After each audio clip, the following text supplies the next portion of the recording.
Welcome, ladies and gentlemen, to another edition of USPBL Baseball. My name is Rich Borland. In just a moment, my broadcasting partner for tonight's game, Mr. Brandon Rothenberg, will join me. It has been quite the day at Jimmy John's Field. We had our Kids' Day game earlier at 11 o'clock this morning, and we saw quite a show. There were about 2,500 people in attendance, most of them kids, and they saw Michael Klein put on a show. He had a no-hitter through the first 5 innings against the Birmingham Bloomfield Beavers, and to start the 6th, his offense put up 3 runs off of doubles from Alec Allred and Drew Kitson. Klein could not keep the mojo in the 6th when Hunter Wood crashed the party. I was actually our public address announcer for that game earlier today, and I heard through the headset as Hunter Wood was in the on-deck circle. Brandon, get a hold of this. He said to our marketing coordinator, Miss Megan Malloy, and I quote, "You know this guy has a no-hitter going, right? Well, I'm about to go out there and end it." He, of course, went out there not only to get his first hit of the game for the Beavers, but he took Klein for a ride for a solo shot to cut the Mammoth lead to just 2. He sparked the offense for the Beavers, and after that, Ryan Smith had walked, and the bad turned to worse for Klein when he allowed a 2-run home run off the bat of Nick Campana. In the 7th, Jalen Lawson helped out his pitcher, drove in Ethan Whisker with a sacrifice flyout to give the Mammoths the 1-run lead. And for the second consecutive day, Joel Sharon went out there to pitch, and he earned his 4th save of the season in the process, throwing a perfect 1-2-3 frame to shut the door.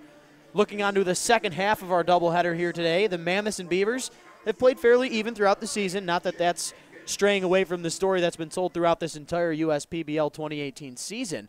But the Mammoths won their 7th game of the year versus the Beavers and lead the season series by 2 games. As far as the runs are concerned, close as well. The Mammoths have outscored the Beavers just 63-61 in their contest over the season. As for our pitching matchup tonight, we'll have Jerry Salisbury on the mound for the Birmingham Bloomfield Beavers. He's got a 1-2 record with a 4.12 ERA through 3 starts and 1 relief appearance. In 19 2/3 innings pitched, he's allowed 9 earned runs on 18 hits, 7 walks to 19 strikeouts. And then on the other end for the Mammoths, Jake Angus on the mound, a 2-3 record through 5 starts and 5 relief appearances. He has a 3.60 ERA in 35 innings pitched. He's allowed 14 earned runs on 26 hits, 24 walks, and 28 strikeouts to his credit. And to dive into this pitching matchup a little more, I'll now hand it over to my color commentator for tonight, Mr. Brandon Rothenberg. Thanks, Rich. Good to be back here tonight. Beautiful night here at Jimmy John's Field. So starting on the mound for the Beavers, we have the lefty from Brunswick, Ohio, Jerry Salisbury. Jerry Salisbury, the lefty, features the fastball changeup, and his goal is to attack the strike zone, as well as a curveball and slider to go along with those other 2 pitches. His 2016 at Ohio University appeared in a career-high 17 games while making 5 starts with a record of 2-2 and fanning a career-high 40 batters over career-high 40.1 innings of work. Jerry Salisbury, along with Michael Klein, won the Mid-American Conference Championship in 2016. Michael Klein, of course, one of the starting pitchers for the Westside Woolly Mammoths. And on the other side of the mound, we have for the Woolly Mammoths, Mr. Jake Angus. Jake Angus features the fastball, 2-seam fastball, changeup, and curveball for his arsenal. His senior year at Long Beach City College, he went 1-2 with an 8.62 ERA and 6 appearances. One of his best starts came during his freshman year, April 13th, 2012, when he threw 5 scoreless innings, struck out 7 batters, and gave up just 1 hit. And on June 16th, here at Jimmy John's Field against these Birmingham Bloomfield Beavers, he gave up 2 earned runs while allowing 6 hits and striking out 2 through 5 innings. So, Rich, you got to expect it to be a pretty good matchup here tonight. You got the lefty and the righty, and with that game here in the morning and one more here at night, I think we're about ready to get started here. So we'll send it down to the field for our national anthem. When we come back, we will have first pitch and your starting lineup for the visiting Beavers, for the visiting Mammoths. And when we come back, we will have first pitch here from Jimmy John's Field. Perform this evening from Skip for Kids, Sandy Brown.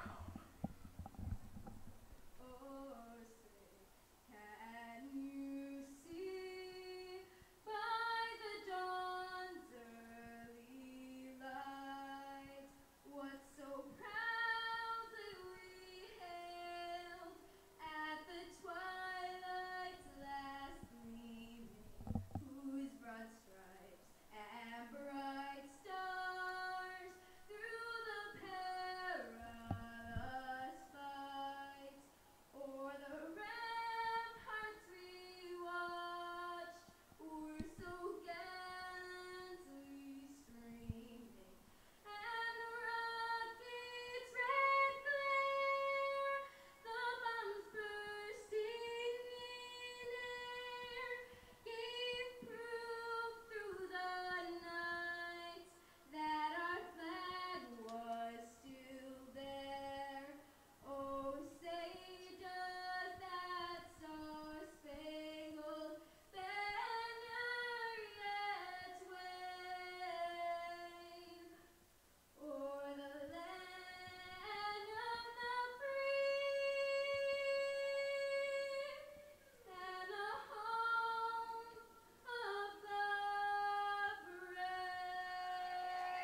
That's one way to start your ball game. It's Star Wars night here at Jimmy John's Field. We got Thirsty Thursday, $2 Bud and Bud Lights throughout the ball game. And we mentioned Jerry Salisbury out on the mound for the Birmingham Bloomfield Beavers. And now, Brandon, let's hear that starting lineup for the Mammoths that will go up against him.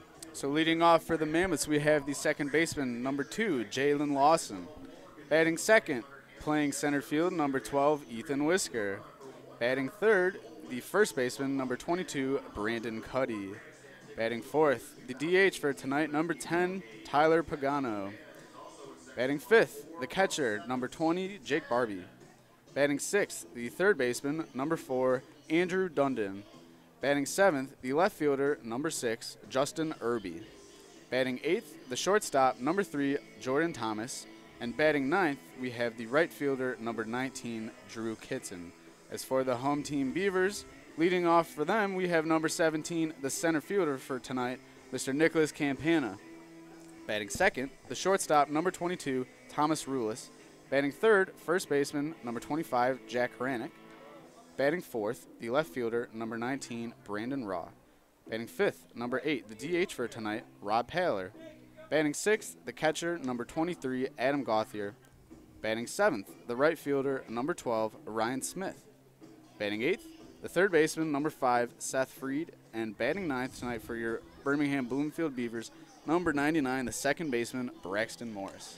So you hear the names in the two lineups for these teams, and as we get ready for first pitch, Brandon, I'm putting you on the spot. Pick one of these guys in between these two lineups for your pick the stick, and I will choose one of the other team, and we'll see who ends up on top tonight. I'm going to have to go with number 99, excuse me, Mr. Braxton Morris. Going with the new guy, huh? New guy. His USPBL debut, Braxton Morris, coming to us from Morehead State University. We'll have some more intel on him as the game continues, but we're ready for baseball here at Jimmy John's Field, Thursday, July the 19th. First pitch, 7:01 p.m. It is a gorgeous 81 degrees here at the ballpark. Shadows like they do every 7:05 start. Playing a role in the first early innings, and Jalen Lawson leading the way offensively for these Westside Woolly Mammoths. He was batting in the 5 spot earlier in the game today against these Birmingham Bloomfield Beavers, and I understand completely why Shane McCaddy's got him in the leadoff spot here today. Brandon, ready for this? In that 5 spot today, Lawson 0 for 0 with 3 walks, a run scored, and a game-winning sacrifice fly that drove in a run as he looks at the 3-0 pitch down Broadway, called strike 1 by our home plate umpire for tonight, Mr. Gary Wagenschutz. Well, not a bad job there by Lawson the first time, putting the ball in play as a sac fly. The go-ahead run, not too bad. Puts this one in play. It will find the leather of, there he goes, that man, Braxton Morris. So in his USPBL debut, getting some early action with the leather, he records out number 1, and Lawson is retired for the first time today. You know, Rich, it was rather interesting. Last week when Jerry Salisbury faced off against these Woolly Mammoths, he threw a lot of first pitch sliders, and especially sliders that were kind of up in the way and down in the zone. So I wonder if he'll have that same approach here today. Tough ground ball hit over to the left side of the infield. Thomas Rulis, though, with a good throw to first.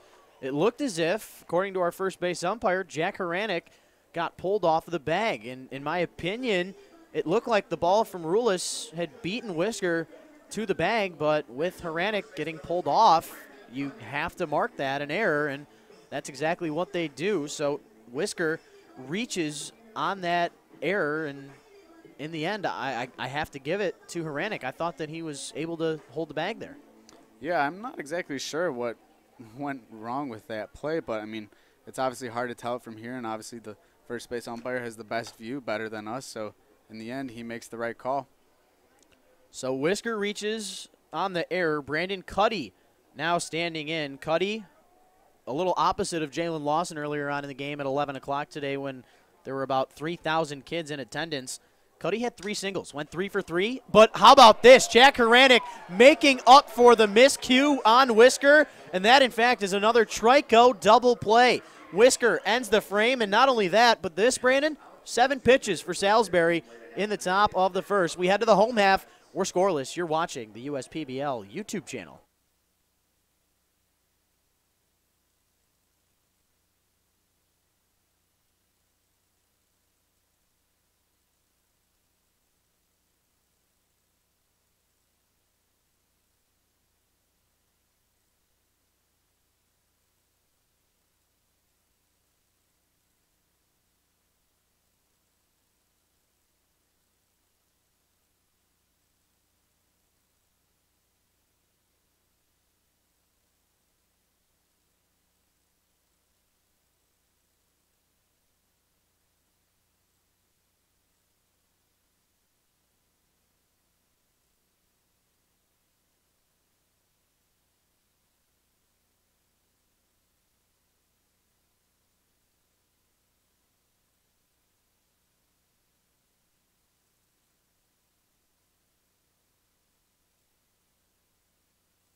Welcome back, ladies and gentlemen, to the USPBL YouTube channel. Rich Borland and Brandon Rothenberg, as well as JJ the Field General, up here in the booth with us as you hear that chain dangling away. But what a start to this ball game. Jalen Lawson retired on a pop-out to the newcomer Braxton Morris. Ethan Whisker reaching on the infield error, but then a line shot from Brandon Cuddy, which looked to be his 4th hit of the day, instead turns into a line out, and getting the double play was Haranek over there at the first base bag as the day starts for Jake Angus out there against Nick Campana. First pitch called strike on the outside part of the plate. Angus with a 3.60 ERA coming into today's action with a 2-3 record through 5 starts and 5 relief appearances. The 0-1 pitch to Campana hit high into left field. Irby initially slipped on that first movement and fell into the grass in the outfield. Jordan Thomas, his shortstop, realized it, got on a beat, ran out there, but in the end, Irby comes underneath it to reassure the catch, and the first out is recorded for Angus. Campana retired after having that 1-for-3 day earlier on in the day game this morning, went 1-for-3 with a solo shot. And standing in now, Mr. Thomas Rulis, who was 0-for-2 with a walk back in that earlier game this afternoon. Boy, Rich, this is the first time I've seen Jake Angus on the mound. It's a big and fella. He is a big dude. He looks like he should be playing over in the NBA Summer League and not here. Yeah, Angus standing at a stout 6 foot 7 inches, 225 pounds. Rulis on the 0-1 pitch, a soft roller over to the left side. Andrew Dundon, he's been busy all day long, and he gets another one over there at the hot corner and retires Rulis. Speaking of that hot corner, Brandon, I know you weren't here for it, but as you mentioned the starting lineup for the Birmingham Bloomfield Beavers, there was one name that you normally hear that we did not hear in that starting lineup, and that was, of course, number 18, Christian Helsel. And unfortunately, on a diving stop in that game back at 11 o'clock this morning, Mr. Helsel made an impressive diving stop at that third base bag, stopped one of the batters for the Westside Woolly Mammoths for getting extra bases, and made the stop initially, stopped the baseball on a dime, got up and was ready to rifle the ball over to first base, but then he just immediately collapsed and hit the floor. And learning later on in that game that Helsel had separated his shoulder completely, and unfortunately, you know, not sure if he'll be able to come back here this season, but I heard that it was a lingering issue that he's had for the last couple of years, but today was the first time that it completely separated that shoulder, and I believe it was not his throwing shoulder, so keep the hopes alive there for Helsel, but clearly a big loss for these Beavers. Yeah, and while it might not be his throwing shoulder, that still definitely plays into the way that you swing a bat. I mean, there's no chance you could swing it at 100% like you normally would. Looking 100% this afternoon is Angus. He gets a 1-2-3 inning, strikes out Haranek, which is not an easy feat, and he gets a 1-2-3 frame. We're perfect through the first inning. We head to the second. You're watching the USPBL YouTube channel.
To the second we go. If you're just joining us, you haven't really missed much other than a great pitching performance through the first frame between the left-hander on the mound, Jerry Salisbury, and the right-hander for the Mammoths, Jake Angus. Tyler Pagano hitting one on a line out to left. Off the top of the wall it goes. Rounding first, heading to second. We might have a play, and instead the throw over the jumping second baseman, Mr. Braxton Morris. And I'm not sure if that'll be a single or a double with that overthrow, but in the end it is a base knock for Pagano. I don't see an error put up just yet on the board, but for now it's at least a single. We'll change it to a double if there is in fact no throwing error on that play. But either way, Pagano getting into scoring position to start off this top of the second inning. And for a guy who has had a little bit of a downward spiral as of late, he's struck out quite a bit, got the day off yesterday.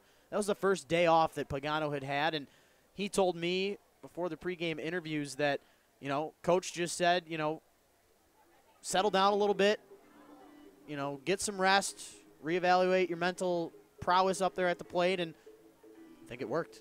Yeah, you got to imagine that it's pretty weird starting every game this season. You come into every game, every time that you play with that same mental routine, and you do all the normal things that you do, and then to come in and kind of just take a night off, as weird as it sounds and like enjoyable as it should be, you know, it's somewhat weird. It's something you're not used to, obviously, that first patented day off of the season, and then to come back from that is another thing. But everybody needs a break every now and then, let me tell you. Speaking of breaks, Jake Barbie did not participate in that day game this afternoon. He, as well as Justin Irby, who is currently in the hole, the only two Mammoths that did not start in the game earlier today against these Beavers. Barbie, meanwhile, on the 0-1 pitch, swings right through the fastball from Salisbury. Barbie on the season batting below the Mendoza line, 12 of 65, does have 10 RBIs to his total, as well as 12 runs scored, but an opportunity here to get the Mammoths an early lead. The big 0-2 pitch swung on and missed, and Salisbury not messing around with Barbie. 3 straight pitches, and he is retired. Yeah, Jerry Salisbury, last time up against these Westside Woolly Mammoths, threw a lot of first pitch sliders and threw sliders and breaking balls early in the at-bat.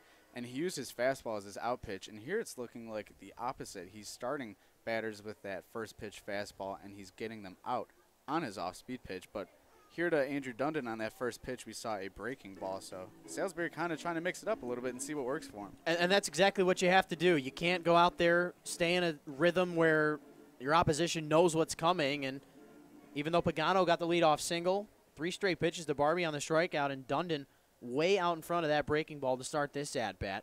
Salisbury with pitch number 15 on the night. Dundon taking a cut, gets a piece of it, but it goes right behind the catcher, Adam Gauthier. From left to right in the outfield, Brandon Raw in left, Nick Campana in center, Ryan Smith in right. Over at the hot corner, Seth Freed, shortstop Thomas Rulis, second base Braxton Morris, Jack Haranik over there at the first base bag. Gauthier, like I just mentioned, the catcher with Jerry Salisbury on the mound. Dundon looking at ball 1, as he has had a really good start to his USPBL career. 15 of his first 52, batting .288 with 2 home runs and 8 RBIs in his first 15 games. As this ball, a 1-2 pitch, popped up, flown out to Ryan Smith out there in right field, and Dundon is retired for out number 2. Last week, Andrew Dundon made a very smart call, and he on a play when a runner was stealing second, nobody was really paying attention with the pitcher on the mound, and he got ahead of the pitcher, and was stealing while he was still on the mound, and Dundon was screaming, "Runner, runner, runner," and we could hear it as loud as up here in the press box, and him yelling out and helping out his defense ended up getting that runner out and helped save a potential future run or two. But you know, communication is key in baseball, and being vocal especially, but nice job there from Andrew Dundon taking care of business. So Irby stands in now, looks at ball 1 to begin this at-bat. Irby on the 1-0 pitch, cuts through the 2-seam fastball from Salisbury, misses it. Count evening up at 1-1. The runner on second is Pagano. Irby just 13 at-bats on the season. He's got 2 hits through those first 13 ABs. The 1-1 pitch to Irby, 85 miles an hour out of the left hand of Salisbury, and quickly down in the count 1-2 he goes. And I'll tell you what, it's so tough to face professional pitching as a hitter no matter what level you're at. But with these shadows playing a role in these first couple of innings, it's nearly impossible to get a good read on a ball. And look at that, a good piece of hitting there from Irby, but right at the shortstop, Mr. Thomas Rulis. And we remain scoreless through an inning and a half. Salisbury with 21 pitches, 15 of them for strikes through the first 2 frames. You're watching the USPBL YouTube channel.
To the home half of the second we go. Jake Angus back out there. How about this? 8 pitches in the first inning, 7 of them hitting the strike zone. And Brandon Raw taking a big cut, not hitting anything on that fastball from the left-hander. And he actually loses that protective elbow guard as he takes a big cut. But Brandon Raw, a familiar face in this USPBL, maybe not with some of you new parents of players that are in the league for the first year, but Brandon Raw, as he looks at ball 1 to even this count up, coming to us from Charlotte, North Carolina, another Morehead State product, just like Braxton Morris.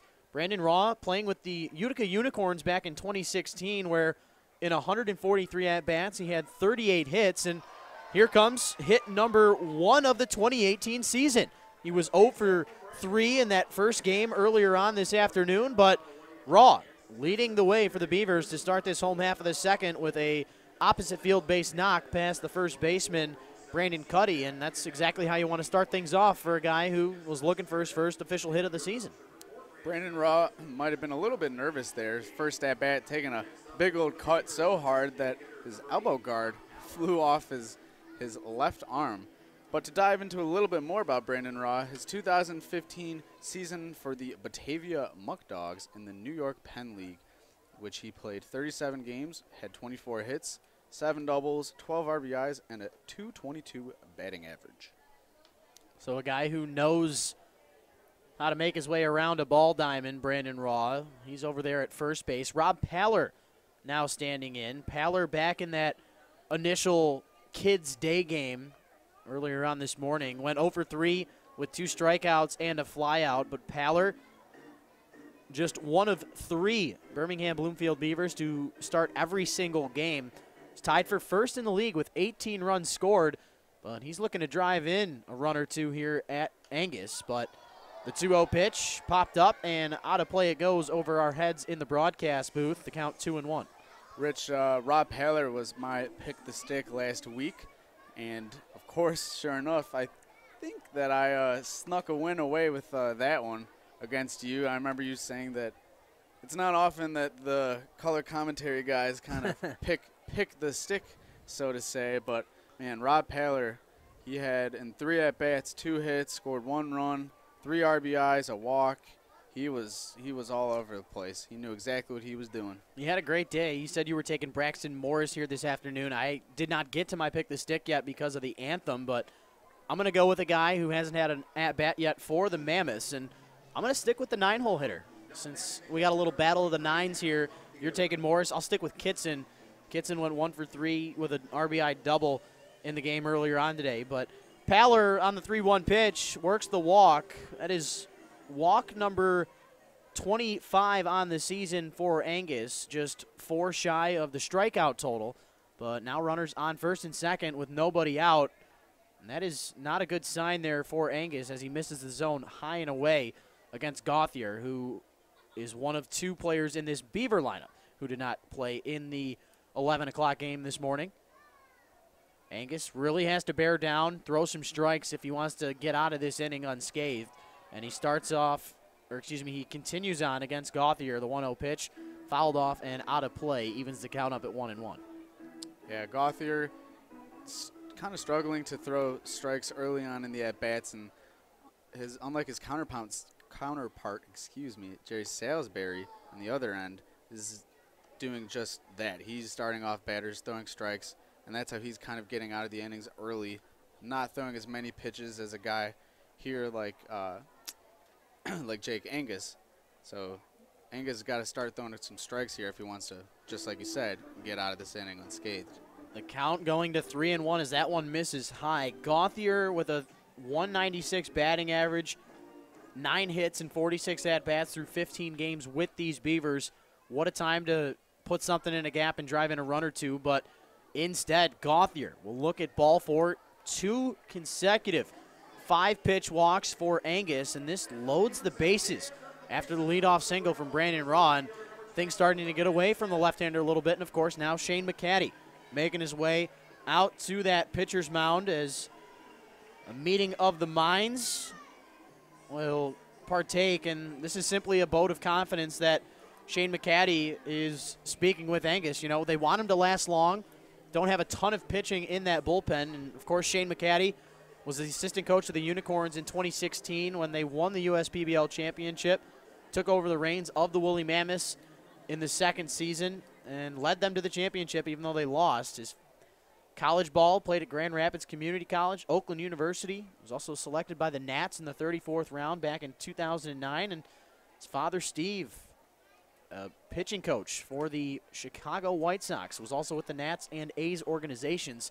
Big baseball family are the McCaddies. As Ryan Smith looks at ball 1, the ball's continuing here for Angus. He only had 1 thrown in that first frame, but a lot thrown already here in this 2nd inning as Smith looks at called strike 1. Yeah, Jake Angus obviously struggling with his command here. Can't really throw a first pitch for a strike, and once you get behind in the count and you're walking guys consistently, that definitely starts to get to you mentally, and your ability to throw a strike gets even harder. This ball hit hard on a line drive towards that bullpen down in that left field corner. As Smith down in the count, he goes 1-2. Smith batting in the 9th spot in that initial game earlier on this afternoon. Went 0 for 0, had 2 walks. He, like Paler and Haranek, the only 3 guys to participate in every single game for these Beavers. Smith also tied for 3rd in the league with 15 runs scored as he fouls one off of his front leg, and he'll take a second. Let me see. I think I recall a stat about, no, Ryan Smith. I was thinking of Seth Freed. Mr. Seth Freed. Seth Freed had 2 walk-off hits in his senior season at his college. Was that Ball State? Yes, Ball State. That was Ball State.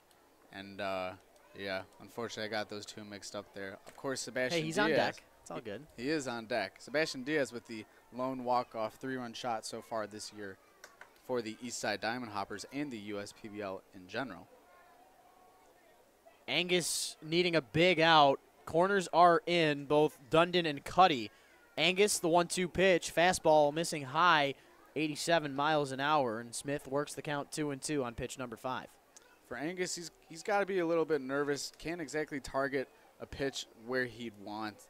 And with a 2-2 count, yeah, you can get away with an off-speed pitch, but as long as you can locate it and put it in the right spot, as you saw there, you threw a curveball. Either some didn't come over the top as much as he'd like to, but that ball was way outside. So full count, you've walked the last 2 batters, bases loaded, nobody out. Obviously, you got to throw a fastball because you can't risk walking another guy and having a run score.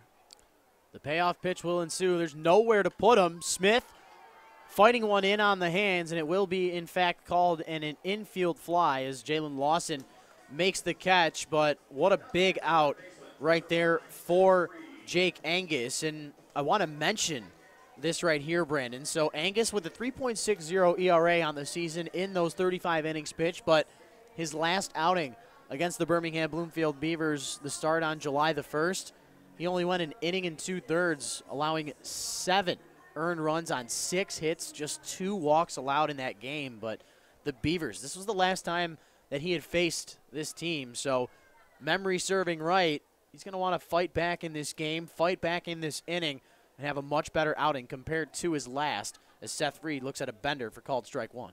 That's totally common in the game of baseball, Rich. Either guys that struggle against a specific batter or team or whatever the case may be. As this 87-mile-an-hour two-seamer gets enough of that outside corner, and all of a sudden Angus turning up the Jets, and Freed down in the count 0-2 after he was batting in the 7th spot in the first game of this doubleheader, went over 3 in the process. Angus with the ball, throws it to home plate, is the first baseman Cuddy. Do they get the double play? They do! The 3-2-3 double play gets Angus and the Mammoths out of the jam unscathed. Unbelievable stuff right there for Angus to turn it around after the leadoff single, and then the 2 walks that followed up behind it, the infield pop-out, and then the 3-2-3 double play. And the inning, we head to the 3rd, still scoreless. You're watching the USPBL YouTube channel.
To the 3rd frame we go. We are scoreless. Both team with 1 hit apiece. Jordan Thomas, first pitch swinging, taking it to the opposite field, but it will go foul and out of play. Haranek can't get to it in time.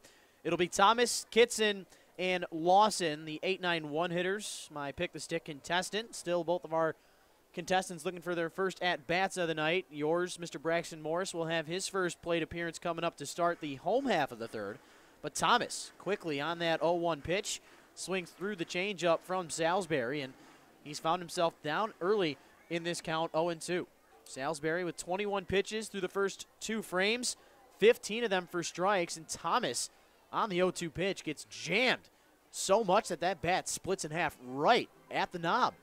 Yeah, that looked really painful from up here. Taking a fastball inside part of the plate, taking a little half swing, and literally just the barrel of the bat was just gone. He was standing in the batter's box with just the handle.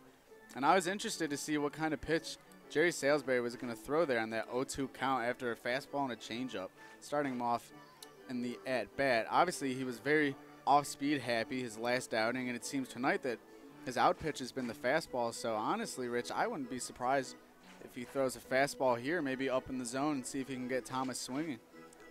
Plenty of opportunity. You got a lot to work with in this count, and Thomas breaking that bat just so far in on the hands. He had only one decision to make, fight it off, and he gets a new piece of lumber. The force strong with that pitch there from Salisbury here on Star Wars night, and the force continuing to work here for him as he gets Thomas on the strikeout looking. Strikeout number 2 of the day for Salisbury, and we head to the bottom of this order. Drew Kitson, my pick the stick contestant, standing in for the first at-bat of the night. He was 1 for 3 with a double and an RBI back in that game earlier on today. But how about this? The combination of Jalen Lawson and Drew Kitson, the 9-1 hitters, back-to-back, these guys are tied for first in the league, each with 22 walks.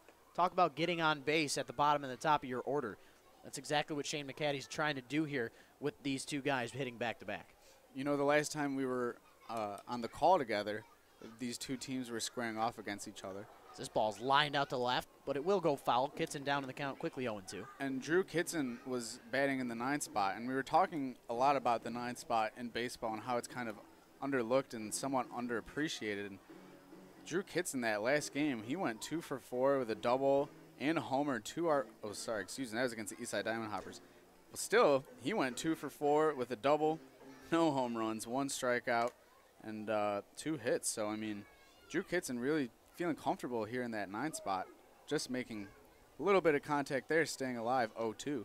And that's your prototypical 9-hole hitter, a guy who's got speed, doesn't swing necessarily for all that much power, even though he does have 3 home runs on the year. He's connected well on a couple of pitches, but a guy who's got speed, a guy who can fight in the count, strikes out a little bit, but when you can get that many walks, you will stay in the lineup. But how about that? Jerry Salisbury with his 3rd strikeout of the day, back-to-back Ks to start this 3rd, and we head back to the top of the order. Jalen Lawson 0 for 1 with a pop-out to Braxton Morris that started this game out.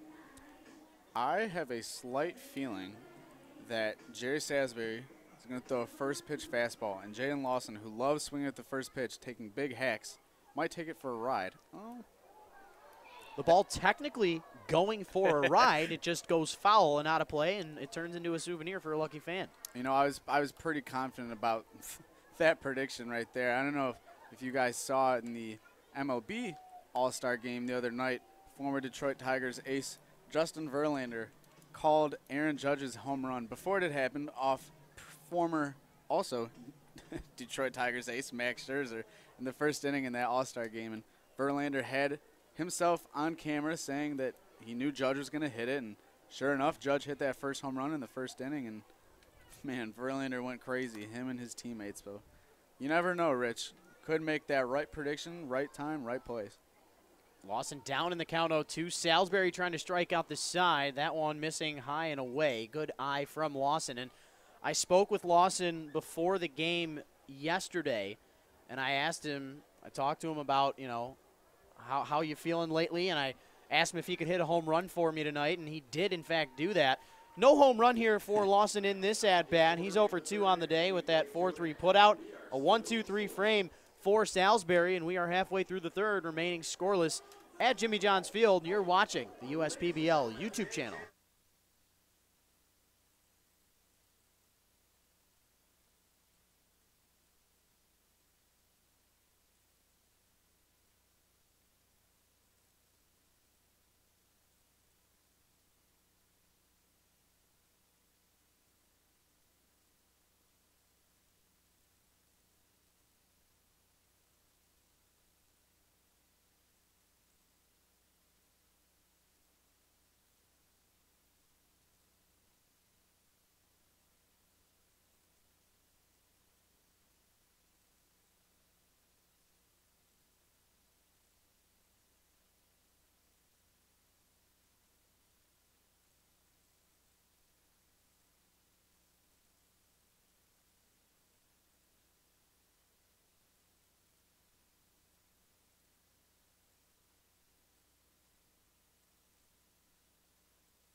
Welcome back, ladies and gentlemen. Rich Borland and Brandon Rothenberg with you. We are through 2.5 innings of play. Scoreless, as the Beavers do have one hit. So do the Mammoths. Double from Tyler Pagano led off the second inning. He could not come in to score. And then a leadoff single for Brandon Raw in the home half of the second. He could not come in to score as he was thrown out at the plate as a part of that 3-2-3 double play that ended the inning. Braxton Morris, your pick-the-stick contestant for tonight's game, ends up popping out over there to third base, and he is retired in his first plate appearance of his USPBL career. But the beauty of the game, there's always that next at-bat opportunity, and we'll see that later on in this one. But back to the top of the Birmingham Bloomfield order we go. Nicholas Campana, 0 for 1 on the day with a fly out to left. Nicholas Campana, the alum from University of Hartford, his junior season in 2017, played 48 games, started 47 of those games, and he batted .307 with 62 hits, 23 RBIs. He also hit 4 home runs and finished second on the team with 42 runs, and led his team in stolen bases with 11. So Nick Campana, that speedy center fielder for the Beavers, lines a single in the left. Nice pitch, or nice at-bat there from Campana. Worked the count ahead, 1-0, and ropes that single into left, one-hopping it to Justin Irby, and a one-out single is recorded for the Beavers. Yeah, this next guy, Thomas Rulis, the shortstop for the Beavers, last week against these Westside Woolly Mammoths, he made 4 incredible plays, and in my mind, all 4 of those deserve to be top 10 plays. I mean, he made that one leaping catch over at short, turned a double play, turned around, fired over to second, and a couple really nice spinning throws. So Thomas Rulis knows what he's doing in the field. How about this? A hard chopper over to the shortstop position, but a hit and run going into effect perfectly for Chris Newell and these Beavers. Not sure if it was a hit and run or a straight steal in that the batter Rulis just saw a good pitch, but getting to second on that ground ball is Campana, and if he did not steal, we would have had an inning-ending double play, and Mr. Angus would have been out of the frame with just 4 pitches. But Rulis getting retired via that 6-3 putout for out number 2 brings up Mr. Jack Haranek, the USPBL Player of the Week from last week, as he takes a big cut on that 87-mile-an-hour pitch from Angus. But Angus with just 8 pitches in the first frame. He had 31 after 2.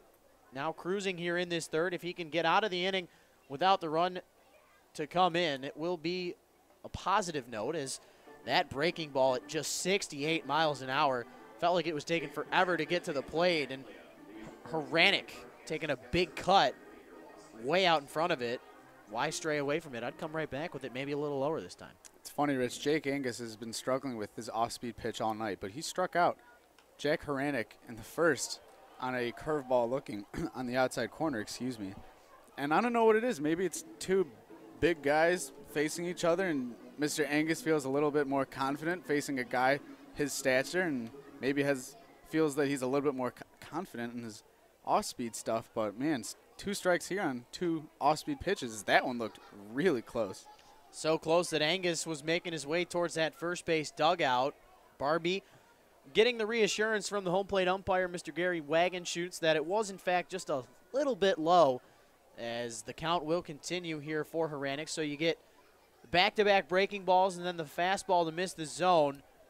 We'll see what he brings it back with. There's that breaking ball again. Good stop from Barbie to keep that one in front of him and not allow the base runner Campana to get that much closer to scoring. It's a pleasure to watch Jack Haranek bat. I've watched him take batting practice, and he just hits some bombs. It's kind of like you have a feeling that he might hit a home run every time he's up to bat. Just kind of like, you know, Giancarlo Stanton last year for the Miami Marlins in his MVP season. You felt like every time you saw him come out to the plate that he was bound to hit a home run. And I mean, Jack Hranek's only got 3 homers on the season, but I know how far and how hard he hits the ball, so you can guarantee and almost bet that maybe every game, every now and then, he's definitely due for a home run. The 2-2 pitch to Haranek, missing just inside. He does not go around, so he works the count full. We talk about how Haranek had that 12-game hitting streak to start the season. Most of them were singles, but he's seeing the ball really well, and That's part of the reason why he has the best batting average in the league as of right now, with that .326 average, as the payoff pitch fouled off and it goes out of play. Another souvenir for a fan, but if we count it, that pitch number 8 of the at-bat, Haranek not messing around with Angus, who now I believe sits at 43 pitches, excuse me. This is definitely going to be an off-speed pitch, low and away. 3-2 pitch. There's your off-speed.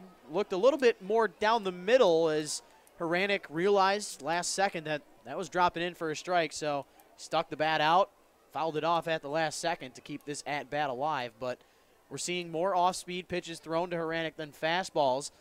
I would expect the same thing here, unless Angus tries to beat him with the fastball. Instead, goes low. Haranek chases after it, has the long at-bat, but cannot win the battle. The single from Campana goes unscathed in the home half of the third, and we are scoreless as we head to the fourth. You're watching the USPBL YouTube channel.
To the fourth inning we go. It has been a great baseball game thus far, and we're looking to continue that here. Scoreless through the first three.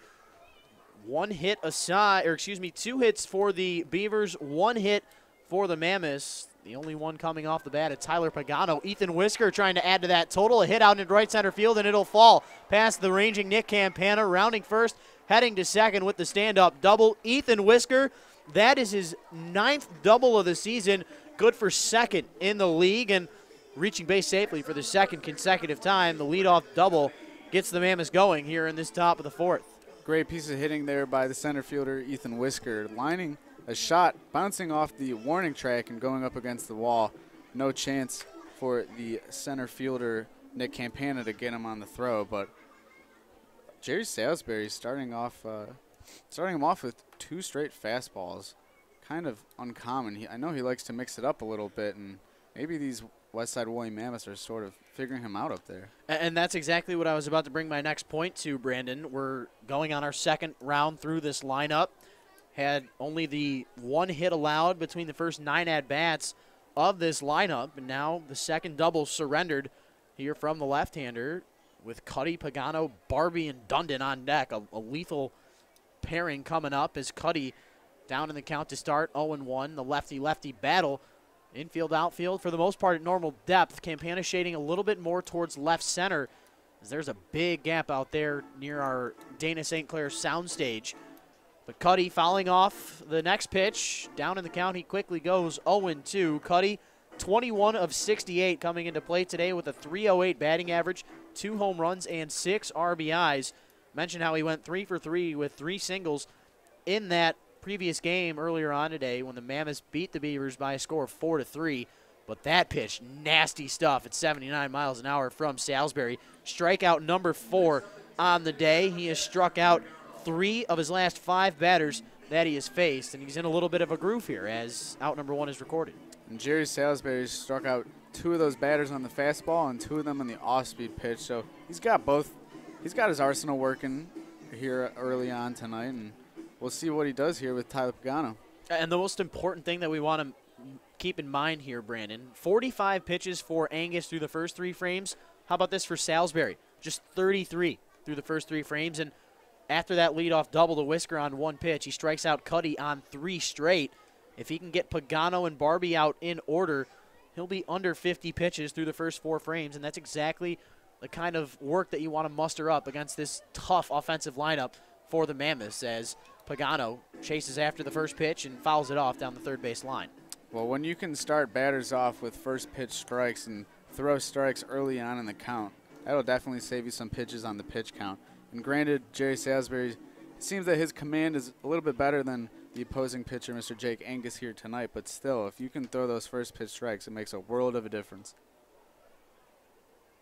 So the 0-2 to Pagano, that one missing high. Jumping out of his seat was Gauthier, as he does not allow Whisker to get that much closer to scoring. Count 1-2 on Pagano, who doubled to start the second but could not come around to score after a strikeout, flyout, and lineout to the 3 batters after him. He looks at a close one, the fastball missing just outside from Salisbury. A good pitch, though. Don't want to give the batter too much he can handle when you're still ahead in the count, and that's exactly what he tried to do, get Pagano to chase after something that just misses the zone. This one stays in the zone. Underneath it in center is Campana. Ranges underneath it to make the catch for out number 2, and it's too shallow for Whisker to even think about going to third, and Jake Barbie coming up to the plate.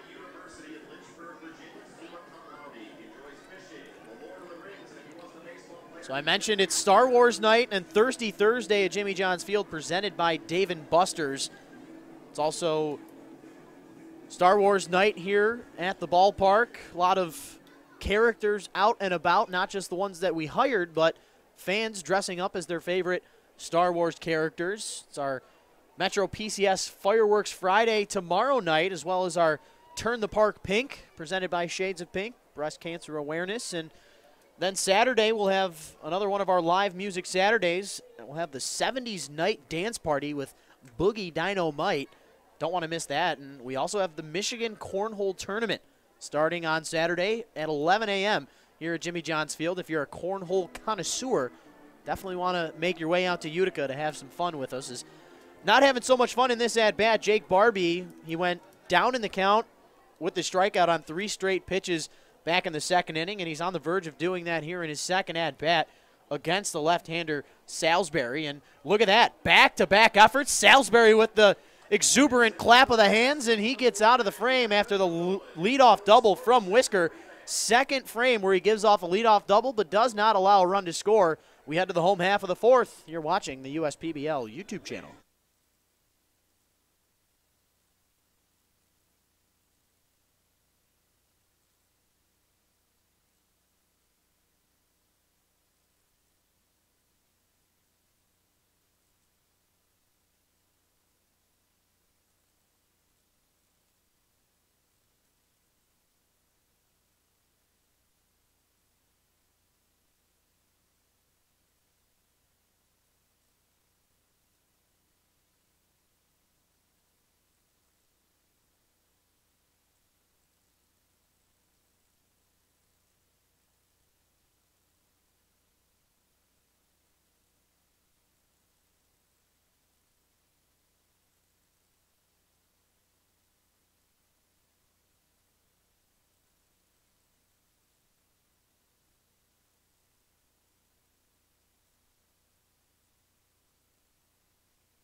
To the home half of the fourth we go. Rich Borland and Brandon Rothenberg with you. Brandon Raw, the batter, leading the way for the Birmingham Bloomfield Beavers to start this home half of the fourth. Raw on the night, 1 for 1 with a single that started the second inning off. We'll see what he can do to start off this fourth inning.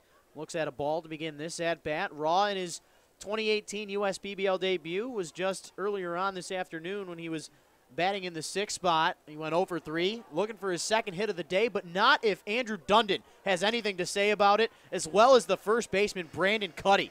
The long stretch over there at first base retires the batter, Raw, and you got a feel for Cuddy there with a long stretch at first.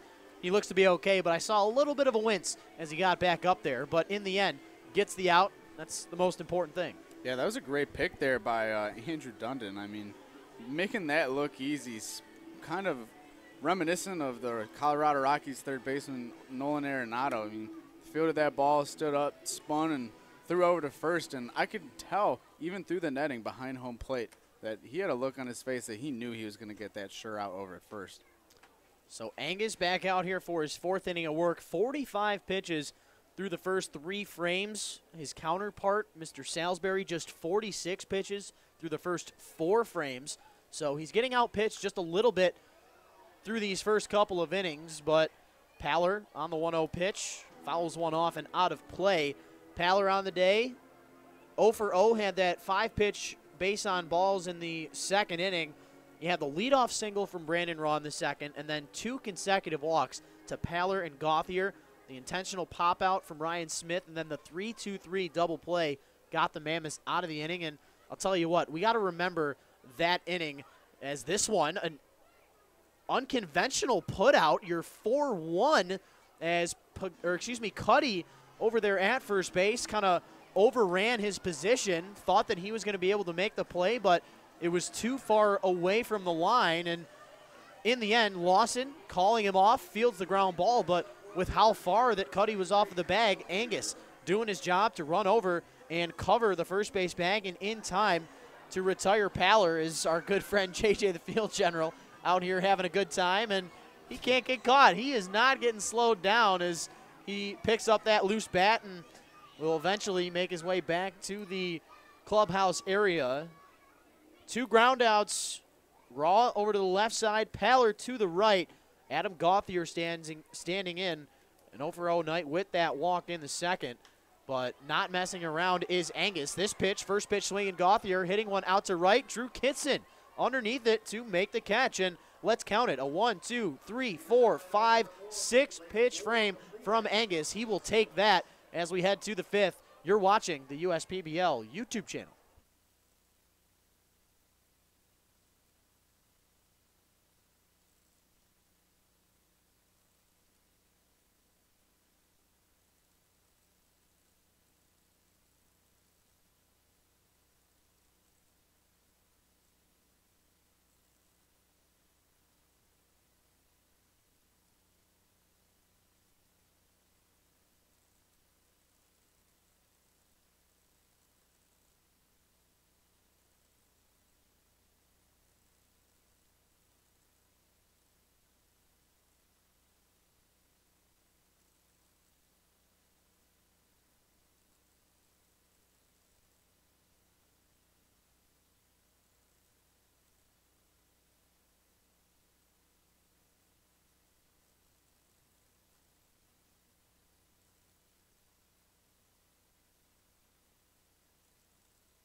Welcome back, ladies and gentlemen. Rich Borland, Brandon Rothenberg with you. But before we get back into this action, as Jerry Salisbury heads back out onto the mound to face off against Andrew Dundon, Justin Irby, and Jordan Thomas, the 23rd player getting picked up by a organization, Mr. Cody Brown of the Seattle Mariners, and Andrew Dundon now standing in the 0-1 count. This one missing the zone, evens the count up at 1-1. Dundon on the day 0 for 1 with a fly out to right field back in that second frame. A hard hit ball, but over there at the hot corner, Seth Freed not messing around. He catches that one on a dime and retires Dundon for out number 1. Right, and we had mentioned that Jerry Salisbury, with that fairly low pitch count so far through 4 1/3 innings here, but he's really starting off batters with those first pitch strikes, and that really helps in all aspects of the game and getting through the inning. As we see Jake Angus, who's rather struggled throwing first pitch strikes here, and obviously has a much higher pitch count than Jerry Salisbury, but we see Dundon lining that one out to his other counterpart over at third base, Mr. Seth Freed. So Jerry Salisbury so far was 4 1/3 innings. He's looking pretty sharp. And the thing is with Salisbury, most of his starts on the year, he started out the games well, and then that third time through the lineup is where the offense tends to get to him, and we'll see exactly how far he'll be able to last in this game. But at the same time, you need the offense to get you a run or two so you can play with the lead and continue to work and not worry about making just one mistake to turn into a loss. Right, and while Jake Angus has thrown a number of pitches and already a couple of walks tonight, he's done his job of getting out of the jams when he needs to. He had that double play in the second inning and got a guy to pop out and had bases loaded with nobody out and didn't allow a run. So even though he's thrown a bunch of pitches, he's only given up the 2 hits and command a little bit wishy-washy, but he's making quick work of them. Yeah, 2 hits against Angus on the day, but as far as the pitch count goes, 51 pitches through the first 4 frames, but only had 6 coming in that previous home half of the 4th, excuse me. He'll deal with the 7, 8, 9 hitters coming up in the home half of the 5th. But Justin Irby, the batter, 0 for 1, lined out to shortstop in the second inning, works the count full here in his second at-bat and chases after pitch number 6 for out number 2. And Salisbury continuing to groove here against this lineup as Jordan Thomas, who's 0 for 1 on the day with a strikeout, stands in. And I'll tell you what here, Brandon, you got the bottom of the lineup combined between Irby, Thomas, and Kitson so far, 0 for 4 with 3 Ks, and that line out to short. As this ball lined into shallow left field. Underneath it is Brandon Raw, and he makes the sliding catch. We're seeing a little bit of everything except for runs in this one. We are halfway through the 5th. We're scoreless. You're watching the USPBL YouTube channel.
Welcome back, ladies and gentlemen. Through 4.5 we are. Still no runs on the board. Jake Angus back out to work his 5th frame.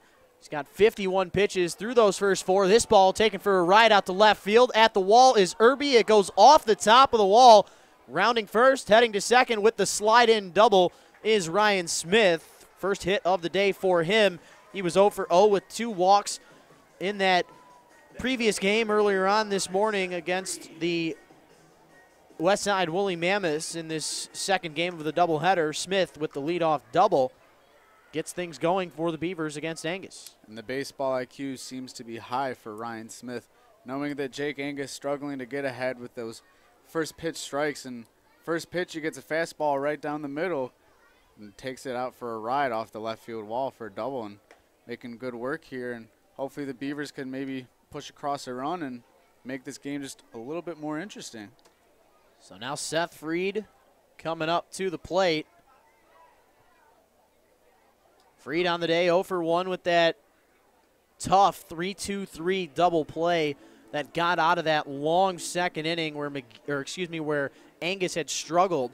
That was the toughest inning of the day, where he had thrown, count them, 23 pitches. That last curveball had to have been his best of the day. I mean, it hasn't looked exactly like that This response. one's chopped over to the right side. A conventional out there for Freed. He takes one to the right side of the infield, is retired via the 4-3 putout, but the most important thing, of course, Smith moving up 90 feet closer to scoring, and the Beavers on the verge of getting the first run of the ball game. If your pick the stick contestant in his USPBL debut, Braxton Morris, can do something. Let's hear a little bit more about Mr. Morris, who's making his USPBL debut today, coming to us from Albertville, Alabama. Yeah, he's 5'10", excuse me, sorry, 5'10", 175, and the alumni from Morehead State.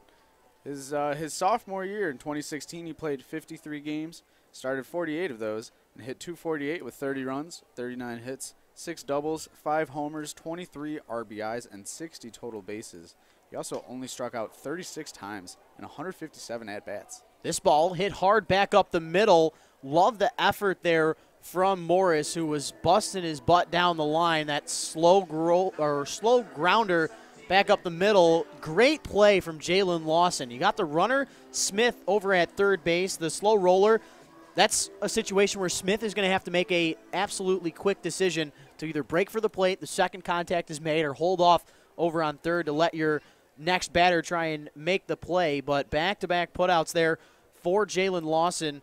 And I'll tell you what, as Campana looks at ball 1 to begin this at-bat, I do have a little bit of mental insight on this man, Braxton Morris, who we mentioned comes to us from Morehead State. I was actually the director of media relations and broadcaster for the High Point Thomasville High Toms in the Coastal Plain League last summer in North Carolina, and one of the starting pitchers, actually the ace of the team that I was with last summer, Jason Go, went to Morehead State, and so I saw Morehead State, asked him if he knew anything on Braxton Morris outside of his statistical numbers, and he said he's a really scrappy ball player. You know, one of the most winning players in Morehead State program history. He's got the most games started in the program history as well, and he works harder than anybody. He said that, you know, he's a guy who's going to go out there, give his best every day, and that's exactly what we've seen so far from Morris, even though he is 0 for 2 on the evening, as Campana looks at strike 1 after looking at 3 straight that missed the zone.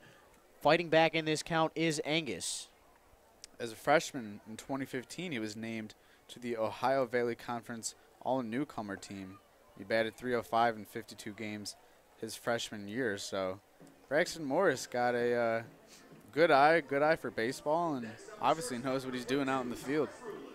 So now Thomas Rulis standing in. The Beavers leaving 2 base runners on in the second, 1 more in the third. Chris Newell and his team trying to drive in runs with runners on base, and what better candidate to have up at the plate to try and drive in your first run? Thomas Rulis, who is 0 for 2 on the day with 2 groundouts to the left side, once to Dundon, once to Thomas.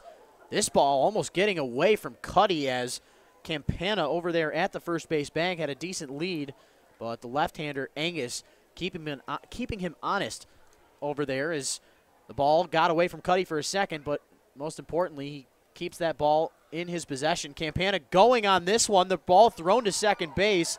Smith not going anywhere, so just a straight steal there for Campana, and he gets the stolen base. And like I mentioned earlier, Campana obviously features some speed. He led his team, the University of Hartford, his junior season, 2017, was in stolen bases with 11 of those. So you had to figure at some point that he was going to go and straight steal the bag right there after having the ball thrown back to first base, checking him. It's the 5th game of the year for Campana. He will come in to score, as well as Ryan Smith. Thomas Rulis doing his job to bring in some runs, and the Beavers have a 2-0 lead, courtesy of the 2017 USPBL batting title champ, Mr. Thomas Rulis.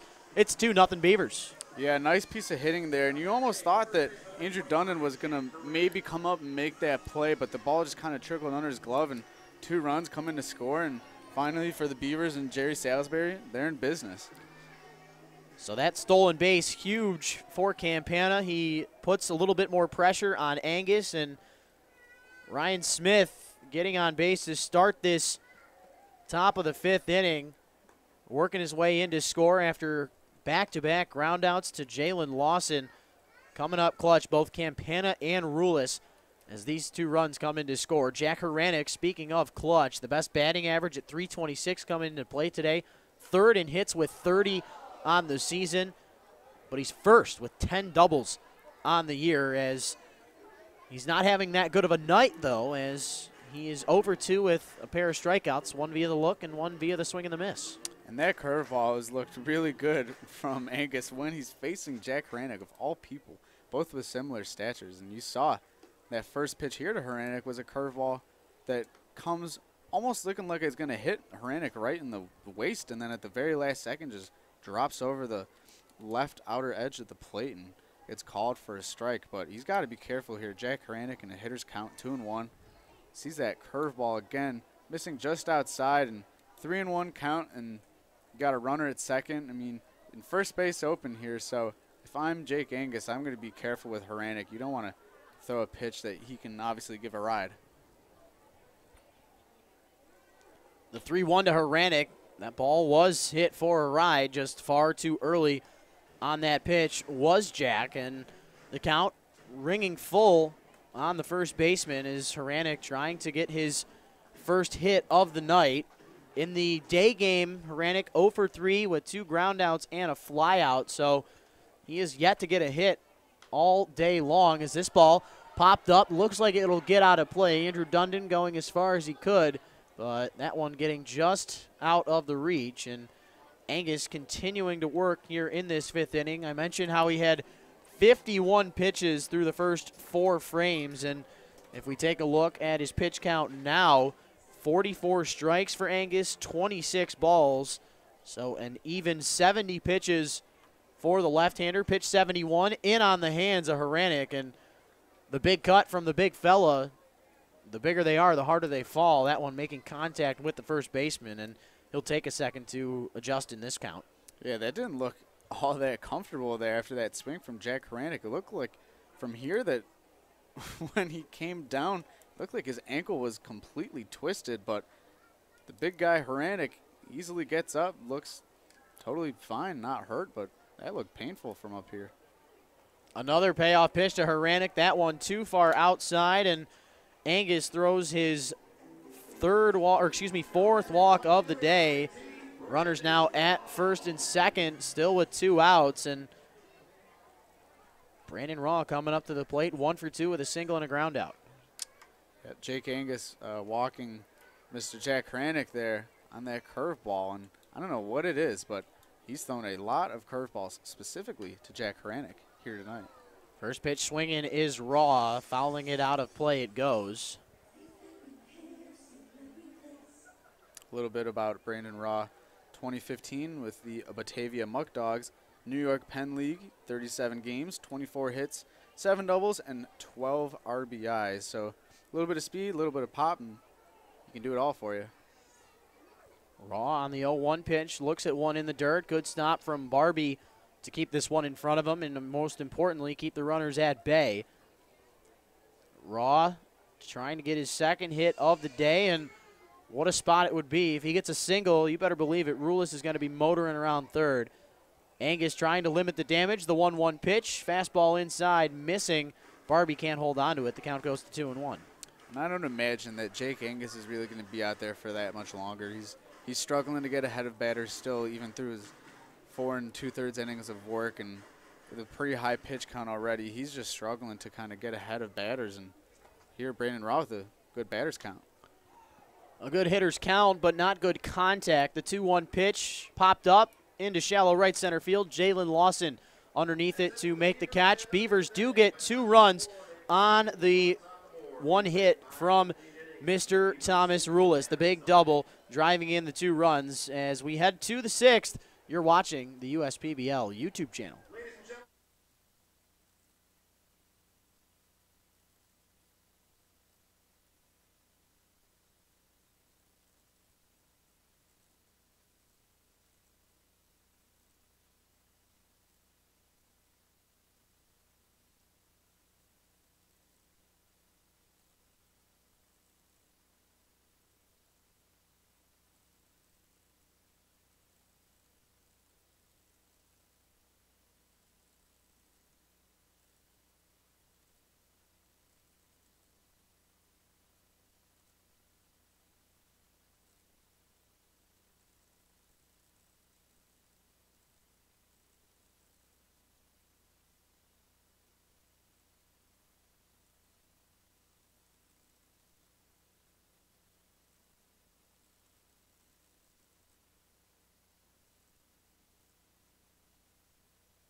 Welcome back, ladies and gentlemen. Rich Borland, Brandon Rothenberg. Thirsty Thursday and Star Wars night at Jimmy John's Field. The 9-1-2 hitters due up for the Mammoths. Drew Kitson, Jalen Lawson, Ethan Whisker. 3 marquee names in this Westside lineup. Kitson, my pick, the stick contestant, 0 for 1 on the night with a strikeout for out number 2 in the 3rd. This ball hit high, but not too deep. Out there is Raw, finding it as he slowly trots to that left field line. Kitson retired on the first pitch of the at-bat, and both of our guys 0 for 2 so far, and the only difference, Kitson with the 1 strikeout. So as of right now, the lesser of 2 evils, I would say. You're in lead just a little bit with Morris with the pop-out and the ground-out. But back to the top of the West Side order we go. Jalen Lawson 0 for 2 on the night as well, with a pop-out to second and a ground-out to second. So be ready if your name is Braxton Morris. So last inning, or 2 innings ago, I had mentioned that Jalen Lawson, I had predicted, even though it was not right, but I had a feeling that he was going to get a first pitch fastball from Jerry Salisbury and take a big hack at that first pitch, because Jalen Lawson is known for that big first pitch hack. And sure enough here, he got that first pitch fastball, took a big swing and a miss. So I was fairly close, maybe a couple innings ahead of myself, but you never know. Rich, you never know. The 1-1 changeup to Lawson, missing high out of the glove of Salisbury. Salisbury, if we take a look at his pitch count, currently, how about this differential, Brandon? As this one, the 2-1 pitch gets popped up and out of play. In total, for the left-hander Salisbury, 63 pitches, 46 of them for strikes. Can't get any better than a ratio like that. Just 17 balls thrown from the left-hander. This is probably the best start that we have seen from him all year long, as the 2-2 breaking ball misses just high, and Lawson has worked the count full. And he's doing a great job, Jerry Salisbury. Now he's got his team pushed across 2 runs. He's got the lead, and still here he's making quick work of these Westside Woolly Mammoths, and doing a good job of mixing up his pitches. So as long as he kind of keeps it up, and you'd mentioned earlier sometimes, he struggles when that opposing team kind of comes around for their third and fourth at bat against the starting pitcher. So as long as he can kind of maintain and keep doing what he's doing, he should have no issues and hopefully get the win here today. Lawson on the payoff pitch, swings and misses through the fastball high and away. And Salisbury, if we take a look, that is strikeout number 7 on the day for the left-hander. And if we look at his totals on the year, that is the most strikeouts that he's got in an outing. His previous high was against the Eastside Diamond Hoppers on June the 28th, where he had the 6 Ks. But Salisbury officially with the best start of the season for the left-hander, and we're hoping to see it continue here against a tough lineup with Whisker and Cuddy and Pagano coming up to the plate. And in that game that you just mentioned, Rich, Salisbury pitched very well, and it might have been his first or second. I think that was maybe his first career start. And he went those 6, and I think it was a third innings, struck out maybe 6 guys. And I remember he only allowed 2 hits in like those first 6 innings. And then leading off the 7th inning, he gave up a couple walks and scattered a hit, and he was left in with the bases loaded and maybe 1 or 2 out, and unfortunately gave up that unfortunate third hit of the game that cost him a couple of runs. So like you had said, it's interesting to see here tonight what Jerry Salisbury can do facing these guys for the 3rd and maybe even 4th time tonight. He leaves the hanger over the heart of the plate, but a little out in front of that one was Whisker. Doesn't get the perfect contact on it, and he is retired for out number 3. 2 flyouts to left and a strikeout retire the Mammoths in the top half of the 6th. We head to the home half. You're watching the USPBL YouTube channel.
Welcome back, ladies and gentlemen. Rich Borland and Brandon Rothenberg with you. To the home half of the 6th we go.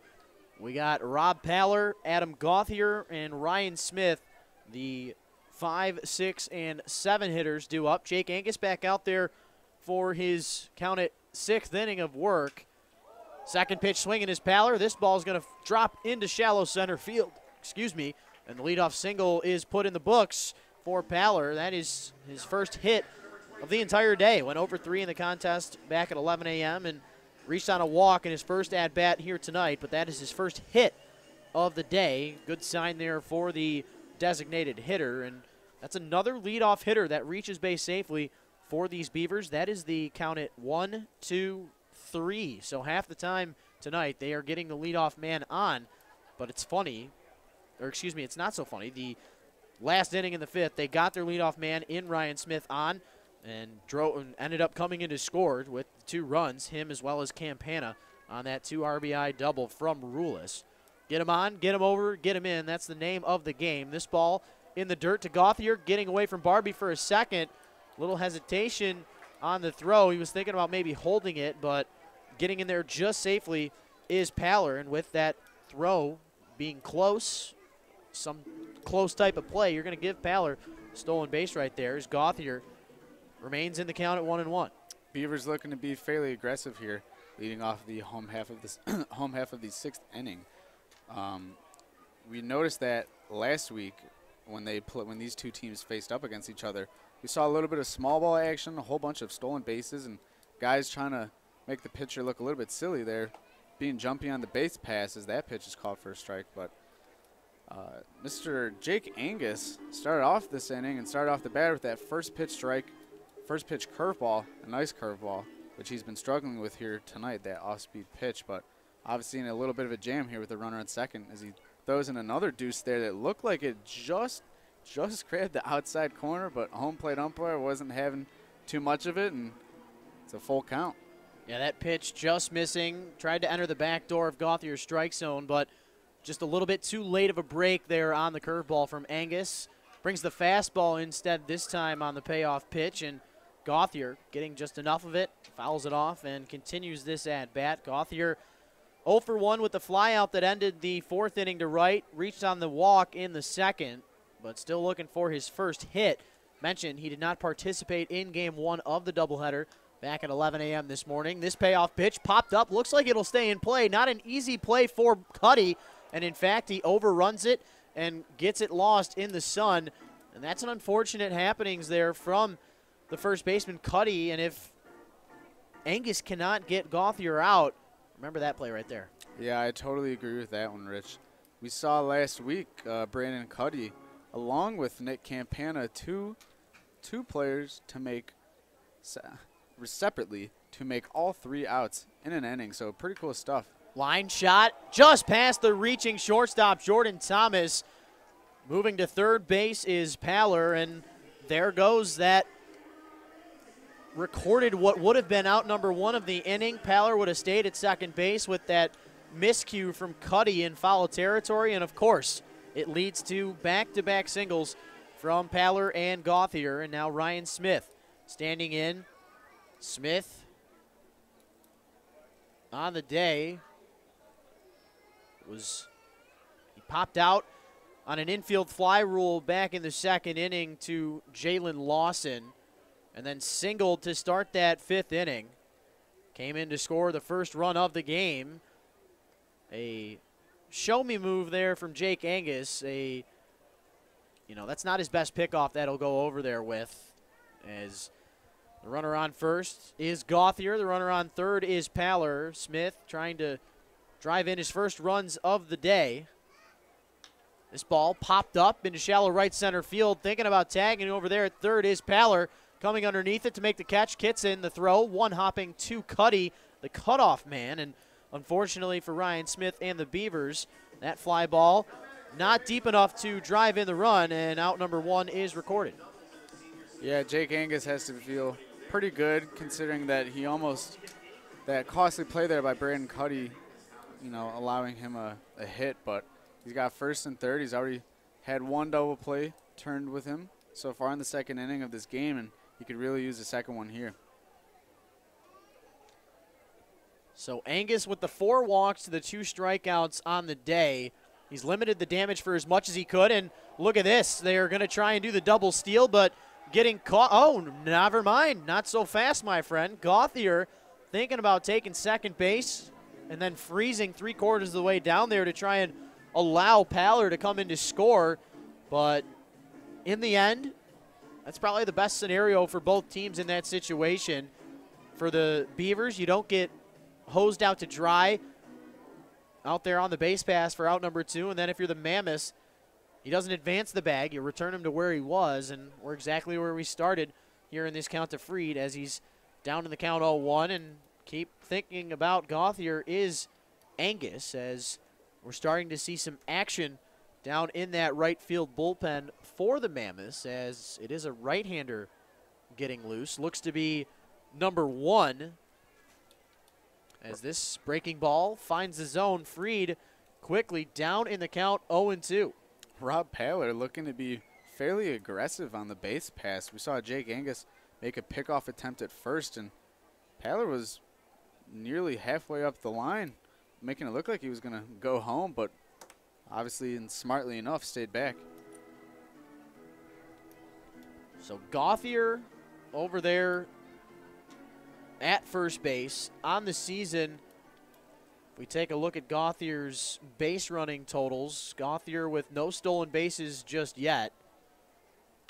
This ball lined over to first base. Brandon Cuddy with not even a hesitation gets the double play. That's the second time we've seen that here today. First time that the Mammoths get it done. We saw Haranek accomplish that feat earlier on in this game, and they get out of the jam unscathed, but the Beavers still out in front here, 2-0.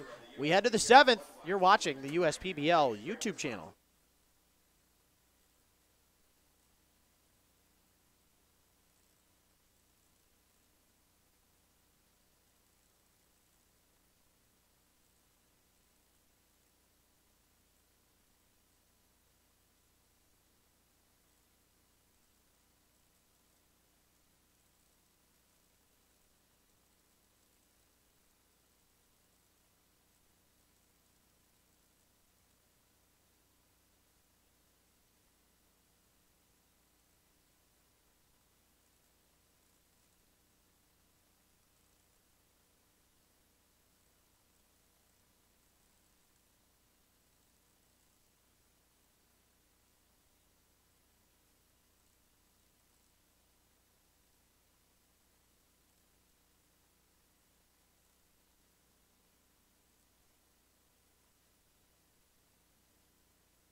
To the 7th we go. Rich Borland, Brandon Rothenberg with you. It'll be Brandon Cuddy, Tyler Pagano, and Jake Barbie due up for these Mammoths. Back out there on the mound for the Birmingham Bloomfield Beavers with, how about this, 71 pitches through the first 6 frames, no walks and 7 strikeouts for Jerry Salisbury. 52 of his 71 pitches thrown, 4 strikes, and just the best outing that we've seen from this left-hander. He's working with the 2-0 lead as the late time is called there from Cuddy as he gets it from our home plate umpire, Gary Wagenschutz. And Salisbury's been cruising. That's something that these Mammoths will have to try and do to get him out of this rhythm. And the 0-1 pitch to Cuddy.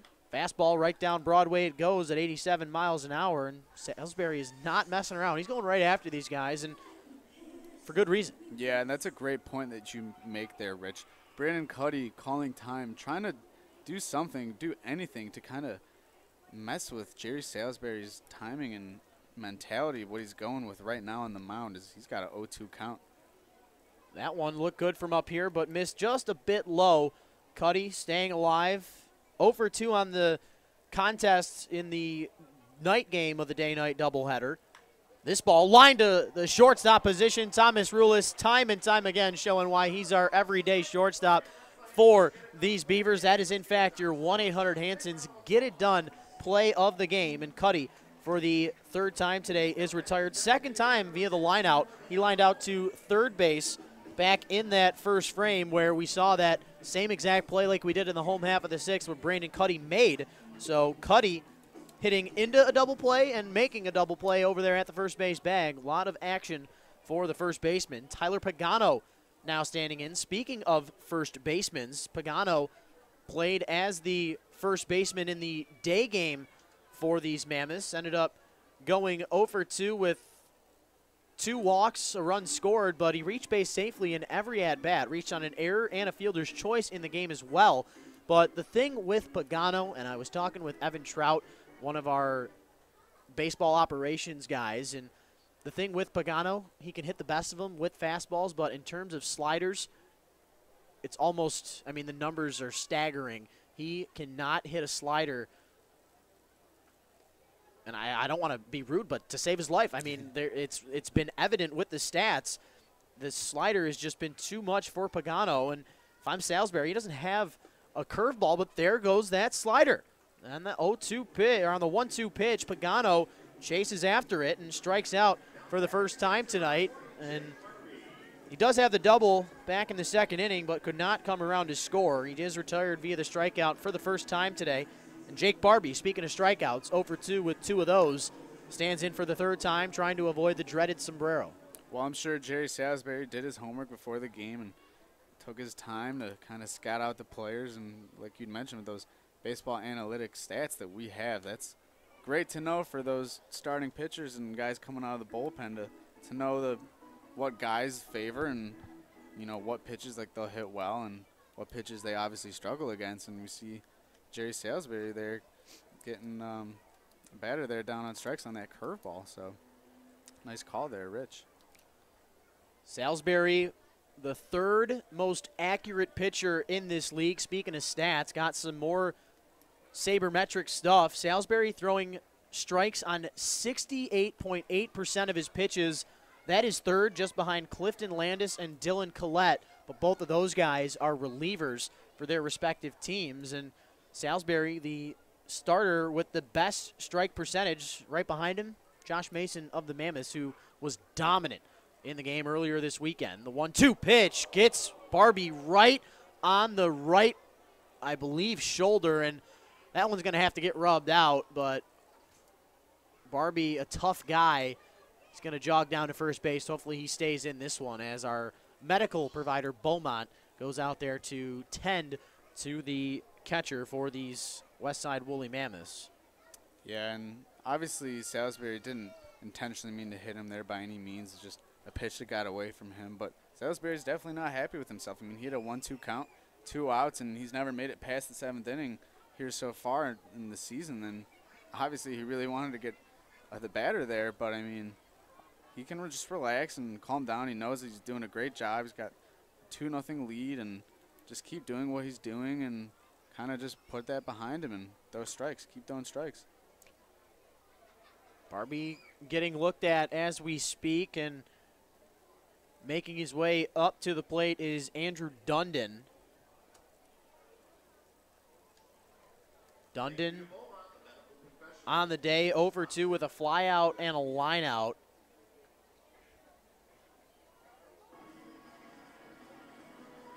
Dundon on the USPBL season, batting .288 coming into play today.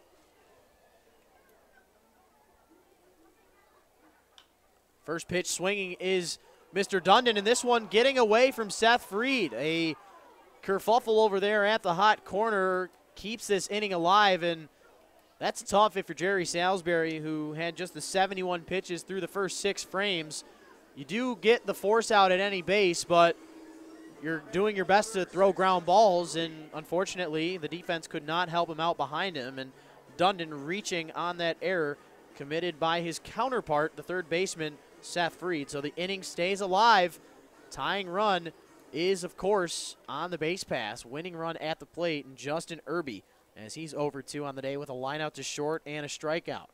Yeah, and you take a look at Justin Irby's stats on the season, only batting .154. No home runs, no RBIs, a couple of hits and a couple runs scored, but if you're Salisbury, you got to be feeling fairly confident that you can get out of this 7th inning facing a guy who's somewhat struggling, and just like we'd said, he starts him off here with a first pitch strike. Salisbury continuing to work. Irby fighting off that 0-1 pitch. It's down the right field line. Trouble for the right fielder. I don't think so. Ryan Smith ends the frame on a acrobatic catch down the right field line. That's your clutch delivery play of the game. And the Beavers get out of the jam. No one happier than the pitcher Salisbury as the Mammoths remain down by 2. We head to stretch time at Jimmy John's Field. You're watching the USPBL YouTube channel.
To the home half of the 7th we go. Hope you're all stretched out at home. Birmingham Bloomfield Beavers getting out of a jam in the top half of the inning. Ryan Smith saving the day for Salisbury to keep the 2-0 lead intact.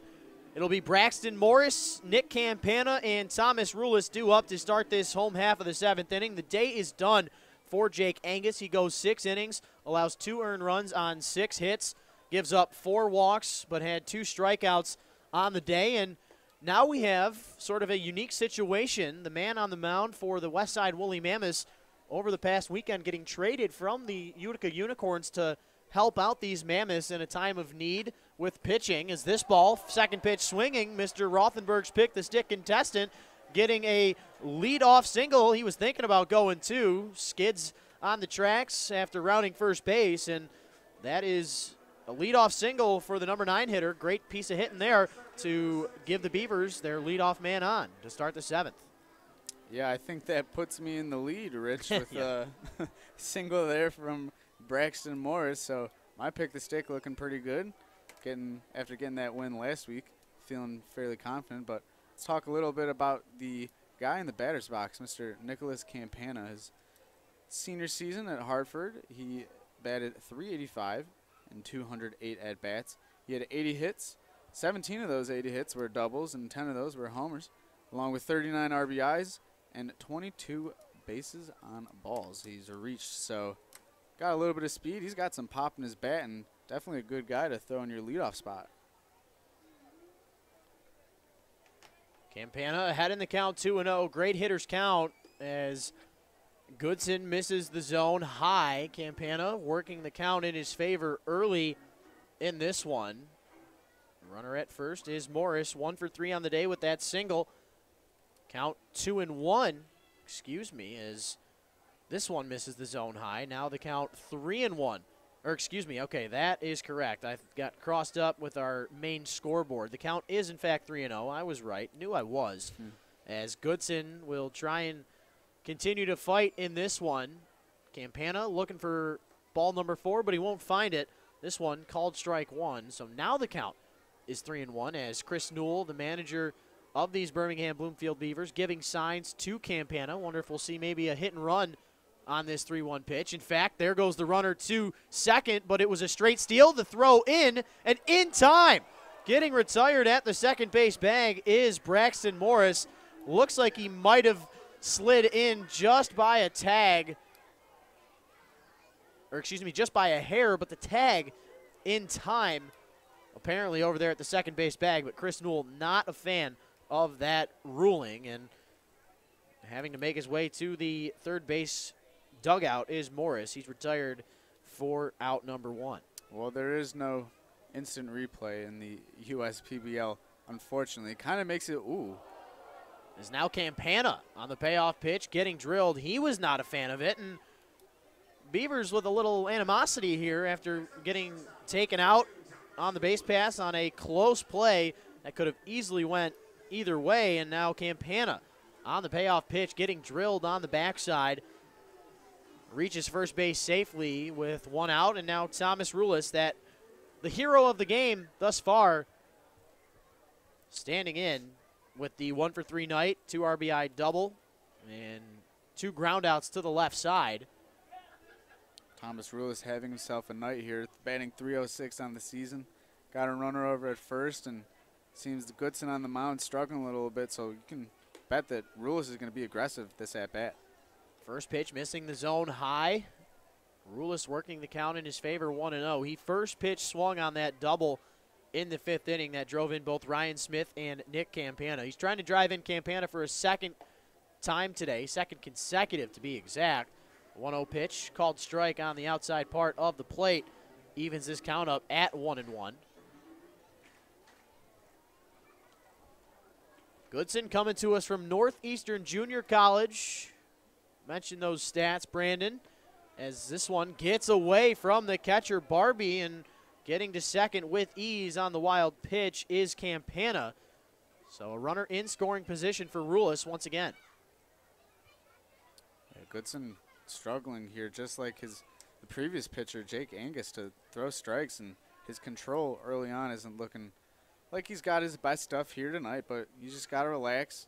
Only 2 runs given up to the Beavers so far, obviously not to his credit. But this ball popped up, will get out of play over on top of our third base cabana suite, which is probably the best seating in the house. You got couches, fire pit.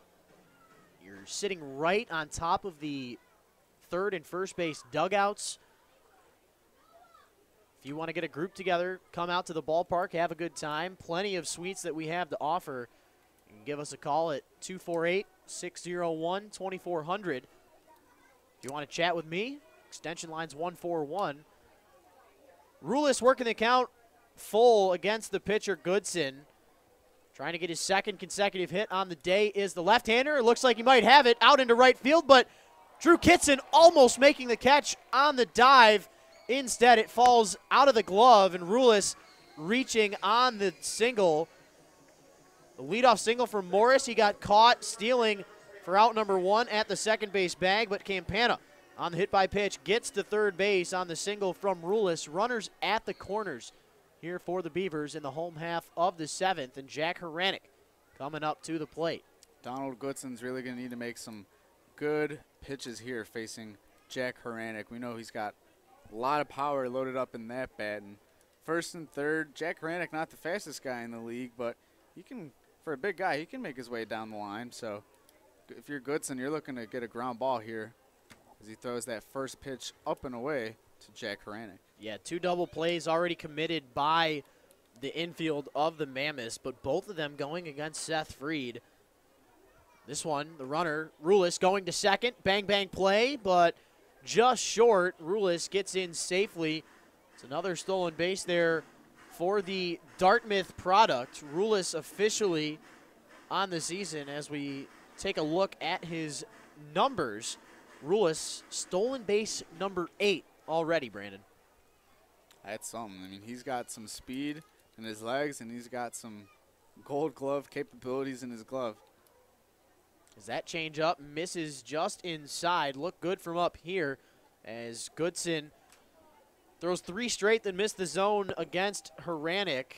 Out there getting loose for these Westside Woolly Mammoths is number 13, Travis McQueen, as Goodson finds the zone here against Haranek. Count 3-1 on the batter. You got the open base at first, but the infield playing in. No force out at the plate as the Beavers trying to widen their lead. Haranek with a line shot over there near our party patio area. Another fun group option here for fans at the ballpark. Just $35. You can get all-you-can-eat buffet with hot dogs, barbecue pulled pork, pasta salad, fruit salad. I mean, it's a great bang for your buck as Haranek pops one up in shallow left field. Getting just to that lip of the grass is Jordan Thomas, the shortstop. Haranek retired for the 3rd time today.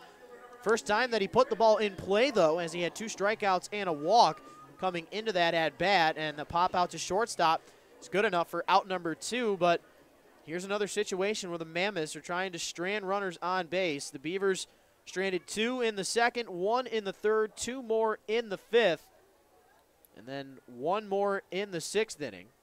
Yeah, and if you're Jerry Salisbury here, potentially coming out for his 8th inning of work, he's got to be feeling a little bit antsy down there in the dugout, hoping that his team can push across a couple of insurance runs here, give him a little bit of a confidence boost if he goes back on the mound, and we'll have to take a look. It seems like there's a little bit, maybe just a little bit of action going on in that Beavers bullpen out in left field, but yeah, nobody playing catch just yet, but yeah. I do believe I see Dylan Collette out there just in case. And oh my goodness, sliding in safely. The Beavers steal home. Coming in to score is number 17. Oh my goodness, Nick Campana, are you kidding me? Well, that caught us totally off guard, Rich. Caught everybody off guard. Wow. Speechless. Speechless. Nothing you can say. Let the story speak for itself. Campana playing some trickery right there. Chris Newell, a smart manager, of course, but my goodness, the last thing that we expected, and Shane McCaddy out here now to plead his case, but I'm fairly certain Campana got in there with the foot, and Barbie could not make the tag, but you don't see that every day in this great game of baseball, but the beauty of the game that it is, when you do get those moments, I mean, again, speechless. Yeah, I mean, speaks for itself. Jake Barbie was pretty mad, thinking that he might have made that tag there on the play, obviously showing some signs of anger towards the home plate umpire. But, wow, I mean, Nick Campana is totally catching everybody off guard. And a couple innings ago, we'd seen Rob Paler kind of doing the same thing, sort of trickling his way down the third base line, making it look like he was going to try and make his way home, but obviously he stayed put over at third, and Nick Campana said, you know what, I'm going to do otherwise and go for it. Maybe we'll see that later on our SportsCenter Top 10 plays. You never know. But that's something you don't see every day at the ballpark, stealing of home plate.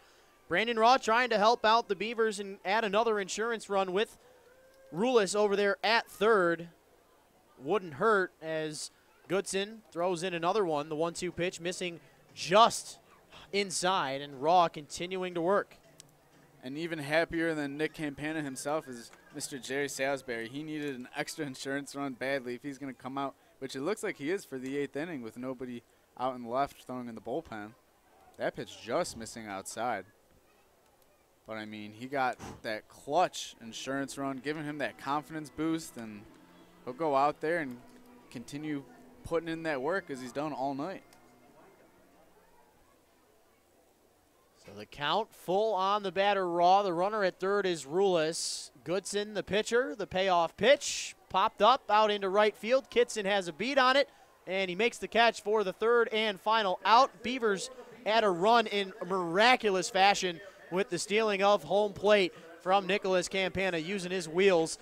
And the Beavers take the 3-run lead into the 8th. You're watching the USPBL YouTube channel.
Welcome back, ladies and gentlemen. Rich Borland, Brandon Rothenberg with you. We're still trying to catch our breath after Nick Campana stole home plate in the home half of the 7th inning to give the Beavers that extra insurance run. Hoping to see that one later on tonight on the big screen from either Los Angeles or Bristol, of course, as first pitch swinging is Jordan Thomas. Piece of lumber heading out towards the pitcher's mound, and he'll have to get a new piece of wood, but perfect timing for us to talk about the new arm on the mound. Mr. Jerry Salisbury, the starter, goes 7 innings. How about this, Brandon? Just 2 hits allowed, but most impressively, no runs, no walks, 8 strikeouts on the day for Salisbury. He faces 25 batters and just allows only 2 hits, and he now gives way to Mr. Deshaun Lake, coming to us from the U.S. Virgin Islands. So the 6'1", 237-pound righty, 2014 at just 20 years old, playing for the Yankees in the Florida Gulf Coast League, went 3-3 with a 6.45 ERA in 15 games, and gave up 25 hits, 16 earned runs, and had 15 strikeouts. So he's a guy that can give you some innings out of that bullpen and throw for strikes, get guys out, and keep doing his thing. This ball hit hard down that third base line. Trying to make the play is Seth Freed. Will we have another top 10 play? Too much speed down the line for Thomas. That leadoff single gives the Mammoths a base runner to start this top of the 8th. And with it being just a 3-run game, we'll wonder if that stealing of home plate from Campana decides to be the game winner. But still some baseball to be played in this one. You know, correct me if I'm wrong, Rich, but I want to say that Jordan Thomas, for the 2nd time tonight, broke his bat, because it happened earlier, and I swear that it was Mr. Thomas. So that's something else you don't see, breaking your bat twice in one game and stealing of home plate. So lots of things going on here tonight in USPBL. Drew Kitson standing in for the 3rd time tonight. My pick, the stick contestant, 0 for 2 with a strikeout and a flyout.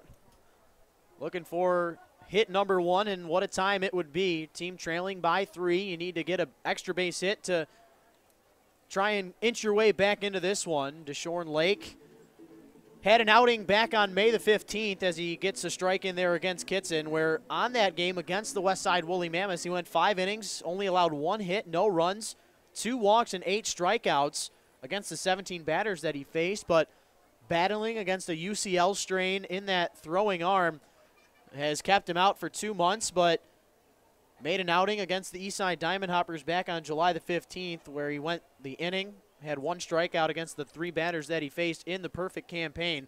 But back out here in his 2nd relief appearance is the big fella, Mr. Lake, standing in at 6'3", 235 pounds. The count even at 2-2 on Kitson, who's playing in his 29th game with these Westside Woolly Mammoths. Mammoths on the season, 15-13, sitting in first place in the USPBL. Beavers, 12-13 in last place. Just goes to show you how even the competition has been this year, as the difference in between these 2 teams is just a mere matter of single-digit games. As Kitson continues to fight in this at-bat, fouls off the 2-2 pitch. And Salisbury did a great job here tonight, and we had mentioned earlier in the broadcast that he'd yet to make it through 7 innings so far this season, and I definitely would have let him come out and pitch the 8th inning. He's got a 3-run lead, and, you know, granted, if he gave up a hit, scattered a couple of hits, and maybe a run, then, yeah, it's about time to take him out. But we didn't see anybody warming up in the bullpen, and I was fairly confident he was going back out there for his 8th inning of work. Yeah, I mean, Lake didn't have a ton of warming up out there in that bullpen, but maybe he's a guy who necessarily just goes out there, throws, and doesn't need to get a lot of use out of that arm. Mentioned how he had that UCL sprain earlier on in the year. Maybe he wants to save his energy and his pitches for when they really matter out there on the mound. Just a possibility, but, you know, you never know until you get inside the mind of Lake. But he misses the zone on the 2-2 offer, and Kitson has worked the 3-2 count, ready for the payoff pitch. Well, this is a big at-bat here for Lake against Kitson. You really need to get him out, because if you don't and he gets on, you got the top of the lineup here, nobody out, and Mammoths are hungry to score some runs after facing Jerry Salisbury and striking out 7 times. So course, Drew Kitson reaches, and going to be a little bit of a meeting of the minds out in the pitcher's mound. So Kitson reaches base safely for the first time tonight.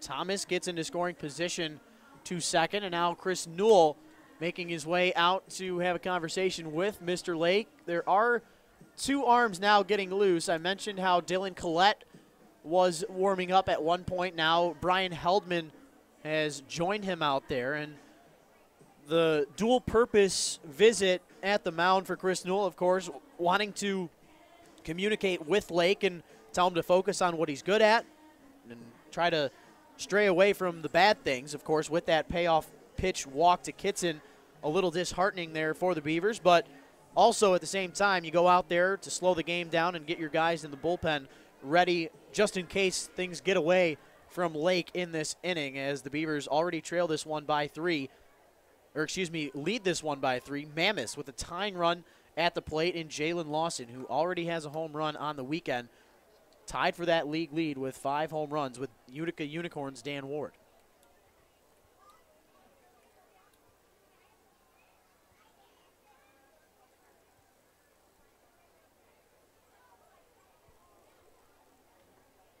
The 0-1 pitch from Lake, swung on, fouled off from Lawson. Out of play it goes near M59, and Lawson quickly down in the count, 0-2, trying to avoid his second consecutive strikeout. Over 3 on the day with a pop out and a ground out to second, and that strikeout in the 6th. Lake not messing around, going right after Lawson, but he needs an out desperately. The 0-2, fastball at 94 up. Lawson can't hold back and chases after it for strikeout number 2 on the day, and out number 1 here for Lake in the top of the 8th. And he'll now deal with the lethal Mr. Ethan Whisker, the center fielder on the day. 1 for 3 with a double, reached on an error back in the first, flew out to left to end the 6th inning.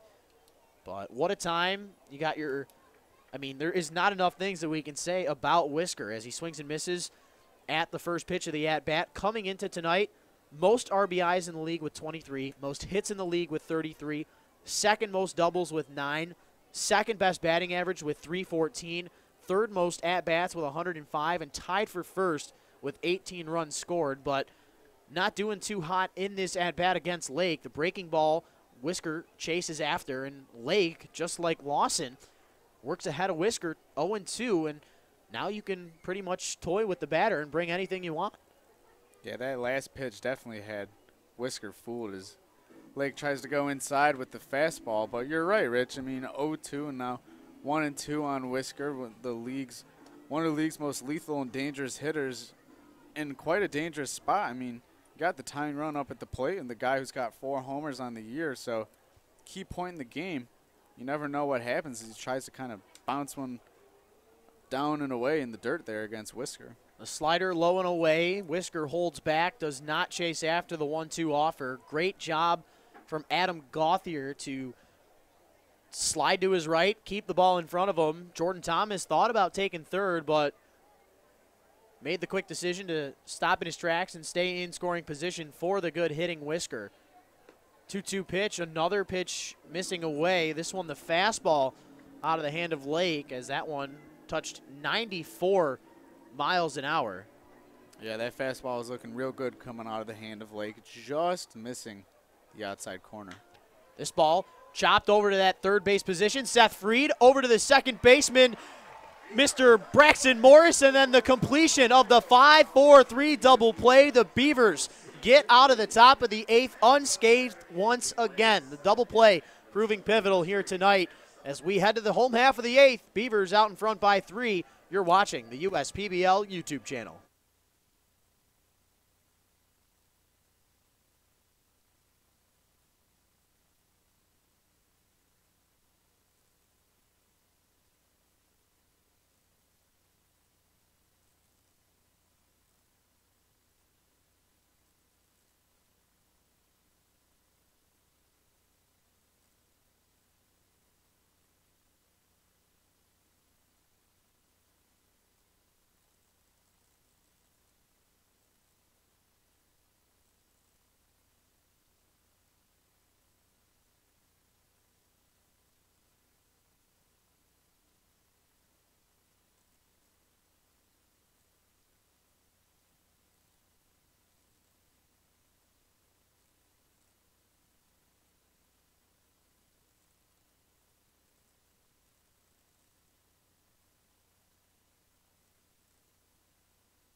To the home half of the 8th we go. Beavers with a 3-0 cushion. The day is done for Mr. Goodson. He goes the inning, allows the 1 earned run on the 2 hits to the 5 batters he faced.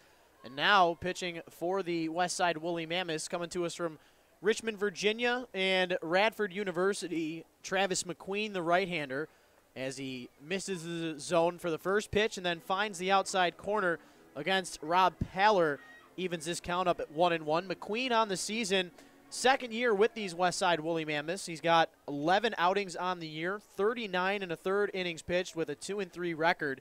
In those almost 40 innings pitched, he's allowed 49 hits, just 11 walks to 26 strikeouts, but a 5.72 ERA, something that he wants to, of course, knock down as Paller fouls off the third pitch of the at-bat. Down in the count, he is 1-2, and that 1-2 pitch missing just outside. Catcher Barbie couldn't squeeze onto it, and we continue on here in this home half of the 8th. Travis McQueen, his senior season at Radford, 2016, 2-2 record with 1 save. This one's hit a mile high down that right field line. Underneath it is both Lawson and Kitson. Lawson, the aggressive second baseman, calling off his right fielder, and that just goes to show you, if any young kids are watching out there on the YouTube feed, you want to let your man behind you call you off if he's got a better reach on the ball, and that's kind of exactly what happened. As JJ is getting lost out there in the baseball diamond. Our intern, Jake, trying to go after him. Those two have had quite a whale of a summer together as they have become best of friends. And, of course, things tend to slip away from JJ. You know, things get away from humans all the time, but that ADD for dogs a little bit stronger. But in the end, off the field he goes, and the at-bat continues here for Paller. The count remains 2-2. You know, don't sleep on JJ. Pre-game, when we're here in the press box, he's sound asleep, getting ready for the games, and then as soon as the game starts, he's out there just running wild, doing his thing, just having fun. Life of a dog, man. Not a fun at-bat there for Paller. He gets rung up on strikes for out number 1. In the end, Paller will go 1 for 3 on the day with a single and the stolen base and the walk. Grounded out back in the 4th and then struck out to end the night from the Brooklyn, New York native. Now Adam Gauthier, the Naples, Florida native, standing in, looks at called strike 1 from our home plate umpire, Gary Wagenschutz, to start off this at-bat. Gauthier with a decent night so far, 1 for 2 with a single, a walk, and a fly-out to Kitson and right. Fouls off the second pitch of the at-bat, and quickly he is down in the count 0-2. Travis McQueen definitely knows how to throw for strikes. He's got Adam Gauthier here in the 0-2 count, and his senior year, 2016, he struck out 42 batters in 38 innings, leading his bullpen in strikeouts. So Travis McQueen, a good guy to have come out of the bullpen for you. Have him be a 7th, 8th inning kind of guy. Maybe even have him come in to close every now and then. He's got some good stuff, but looking fairly good here tonight. Trying to keep that lead and hold that lead intact for the Beavers and see if the Mammoths can finally put up a couple runs here. The Mammoths will have Cuddy, Pagano, and Barbie, the 3-4-5 hitters, due up to start the top of the 9th. So you don't get your leadoff hitter, Lawson or Whisker, up to the plate in the top half of the 9th, but you'll have Cuddy, Pagano, Barbie, Dundon, Irby, Thomas Kitson, and then maybe we'll get back to Lawson and Whisker. But on the payoff pitch from McQueen, he misses a little bit low, and Gauthier works the 1-out walk, and the Beavers continue to get base runners on. Yeah, well, Ryan Smith, a couple of pop-outs in the double here today, and 1 out, runner in first. Got some speed over there first, and I'm sure the Beavers would be happy if they could tack on 1 more run here in the home half of the inning and go out in the 9th inning with a comfortable 4-0 lead and hopefully get another win here tonight.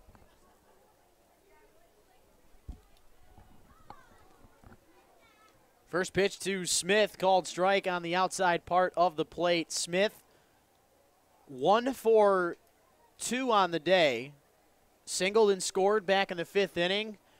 Popped out to Lawson for an infield fly back in the 2nd, and then flew out to right field in the 6th. Smith looking at ball one, evens the count up at 1-1. McQueen trying to work after the leadoff strikeout to Paller and the one-out walk to Gauthier. He's over there at first base still. The 1-1 pitch to Smith, fouled off, and it goes into the protective netting over near the first base side. So the Beavers have Seth Freed on deck, and Seth Freed already here tonight is hitting a 2 double play. So if Ryan Smith can get on, you better bet that Seth Freed is hungry for a hit and score some more runs for the Beavers. He's upset that he's hitting a 2 double plays here already tonight. 1-2 to Smith. That one fouled off as well. Mentioned how it's Star Wars night as well as Thirsty Thursday at the ballpark. We'll have our Metro PCS Fireworks Friday, and it's also Turn the Park Pink, presented by Shades of Pink. Tomorrow night, first pitch, 7:05. Beavers will be back in action tomorrow against the Eastside Diamond Hoppers. McQueen trying to retire Smith. The 1-2. Fastball in on the hands, 90 miles an hour for the Radford University native. In on the hands. Not much Smith could do with that. And because of it, another foul ball going across. That's pitch number 5 of the at-bat.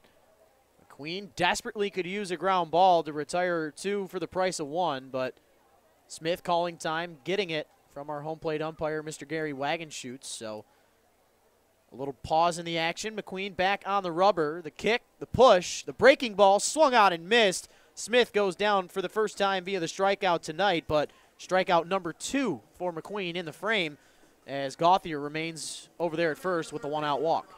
Yeah, good pitch there from Travis McQueen, throwing that breaking ball up in the zone and getting Ryan Smith to swing at it. Just good little pitch up in the zone, not really expecting it, and get some swinging. So like we had said, Seth Freed up in the batter's box now, hitting the 2 double plays here tonight. So you got to hope that and bet that he's trying to get on here with a base hitter, reach base any way that he can. Yeah, if anybody's due, it's Freed. The 2 double plays that he was a part of, it's demoralizing to say the least, but an opportunity continuing to wait here against McQueen. This ball hit high and deep out to right center field. It looks like it'll stay in the park.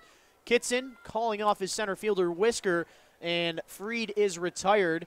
We head to the top of the 9th. Mammoths will need 3 runs if they want to keep this one going. You're watching the USPBL YouTube channel.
To the final frame we go. The day is done on the mound for Deshorn Lake. He goes the inning after Salisbury's almost perfect 7 innings. Lake goes the 1 frame, allows the 1 hit, the 1 walk, but did have a strikeout. And he now gives way to Dylan Collette, left-hander coming to us from Albany, New York. Starts off Brandon Cuddy with called strike 1. Collette, the left-hander, coming from UMass Dartmouth. 5 relief appearances on the season. 2 of those outings were for saves. He's only allowed 5 hits in those 5 innings. How about this, though, Brandon? No walks to 9 strikeouts. Talk about efficiency from the left-hander. But speaking of efficiency, Brandon Cuddy, who was 0 for 3 coming into this at-bat. No pressure whatsoever. You got to get on base, and he does that. A base knock back up the middle, keeps it simple, and Collette allows the first man to reach base safely as Pagano comes up to the plate. Yeah, and you saw Cuddy there winning the matchup of the lefties. And a little bit more about Dylan Collette. Senior year at UMass Dartmouth. In 10 appearances, saved 9 games, 4-1 win-loss record. 46 innings pitched. He struck out 44 batters and finished with a 4.3 ERA on the season. So not a bad job there from Dylan Collette during his senior year. And he's looking to close this one out for the Beavers and get him back in the win column.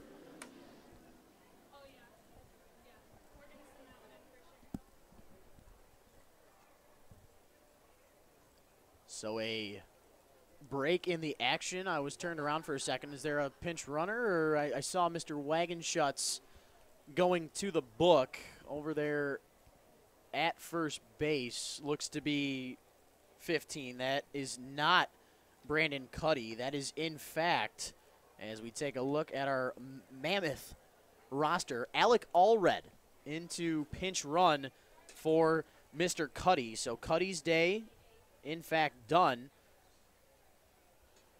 Over there at first base now, Mr. Alec Allred. Allred on the season doesn't have any stolen bases, but did go 1 for 3 in the game earlier today against these Beavers. Had a double and a run scored, but 2 RBIs driven in for Allred. He's back in the game to run for Cuddy as Pagano has worked the count 1-1 against the left-hander Collette. The 1-1 pitch, fastball, called strike right down Broadway. Might have been a bit low for Pagano's liking, but close enough that Wagenschutz calls it for strike 2. And here comes the scouting report. We talked about how Pagano struggles against sliders and other breaking balls. Let's see if Collette goes to it. There it is.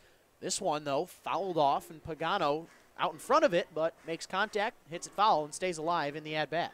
And it was a great time to bring up that scouting report that we talked about from earlier in the game here against Tyler Pagano and how he struggles to hit the slider and off-speed pitches in general. And, yeah, with a 1-2 count, Dylan Collette can obviously waste another one here, maybe go down and away.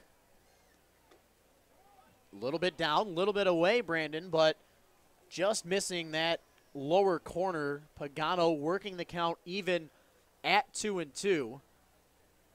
Pagano on the night, 1 for 3 with that double in the second, fly out to center in the 4th, and the strikeout swinging in the 7th.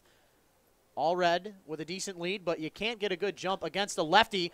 Good piece of hitting there from Pagano. A line drive into center field. Campana cannot come in to make the catch. That ball hit on a line from Pagano. Second hit of the day for the designated hitter. That's a good sign there for the Mammoths, not just from an individual perspective for Pagano, but in this inning. You get your back-to-back singles to start this top of the 9th inning. Tying run coming up to the plate in Jackson Smith, who didn't pinch hit in this at-bat. He was a defensive replacement in the previous frame, and he came in for Jake Barbie. So Smith getting his first lick in this game. He did catch the game early on in our day game for these Westside Woolly Mammoths. Showing bunt and pulling back on the breaking ball is Smith. Smith was the leadoff hitter in the game for the Mammoths against the Beavers earlier on today. Went 1 for 4 with a single, a strikeout, a pop-out, and a ground-out. Now, both the balls that he put in play that he was recorded out on were to third base. Grounded out to third once and popped out to third once. Smith, I'm assuming one of the better bunters on this team, but he can't get the job done on the 1-0 pitch. as Collette continues to work here. Smith coming to us from Corbin University as well as Salem, Oregon.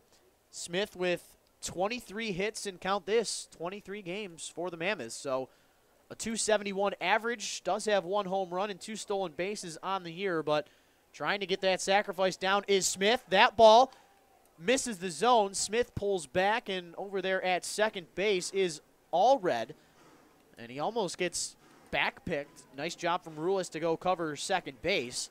The count moving to 2-1 on Smith after he pulls the bat back for a second time. And while the Mammoths look to be a little bit aggressive playing some small ball, the Beavers are doing their part too, as that ball just kicks foul. But we saw Adam Gauthier trying to pick the runner off at second with that snapback throw, and he's looking alive back there behind home plate. So, you know, don't really sleep on these Beavers here. They have that 3-run lead, and they know it, and they're doing everything in their power to walk away from this inning clean and throw another W in the win column. You got Andrew Dundon looming on deck, who has a 290 average coming into play today. But combined between the two games on this 19th of July, Dundon does not have a hit yet. He went 0 for 4 in the game as Smith pulls back on the 2-2 pitch, works the full count. Do you still show bunt here on the payoff pitch? You saw him show it with 2 strikes already. Do you try and work a walk and let it fly by, or do you try and put some lumber on it? He instead is showing bunt, and he'll pop up and pop out. Very disheartening there for the Mammoths, as you had an opportunity to put runners at second and third with 1 out. Instead, popping out into the protective netting behind home plate, Smith fouls out. You did not see that every day as he records out number 1. And now Andrew Dundon stepping in, looking for his first hit of the entire day. Well, once you commit, it's kind of hard to pull back. And for Smith there, he attempted to bunt on every pitch that he faced in that at bat, and obviously he was really trying to either reach or get those runners over. But I mean, yeah, that pitch was ball 4 right there, and almost had bases loaded. But unfortunately for Smith, he just pops that one back and it's called out on strikes. Collette with the 0-1 to Dundon. Dundon had 1 strikeout in the game earlier on today, has not struck out yet today. Flew out to right field in the second, lined out to third base to start the 5th inning, and then reached on an error from Seth Freed over at third base back in the 7th. The count 0-2 on Dundon. This ball popped up, shallow right center field. Underneath it, Braxton Morris, as he calls off his right fielder Smith. Not an easy play for a guy who is in his first defensive position at Jimmy John's Field with his debut here. But he makes the catch, and just like that, the Mammoths down to their final out. So Justin Irby up to bat now for the Mammoths, and a couple innings ago against Jerry Salisbury, he put a ball down the right field line that was looking like could have scored a couple runs had it dropped, but Ryan Smith out in right field making a great diving catch to end the inning and saving a couple runs for the Beavers. And you got to imagine that Justin Irby's looking for some redemption here down to this final out and final 2 strikes of this game. So he's looking to get on via a base hit or base on balls and hopefully tack on a couple runs and keep this game going here for the Mammoths. And what a showing of tenacity here from Collette. You give up back-to-back singles in a game where you lead 3-0. You get 2 runners on, put the tying run up at the plate with nobody out, and you get a pop-out on a third strike bunted ball, and then the fly out to the second baseman, Braxton Morris. You're just 1 out away.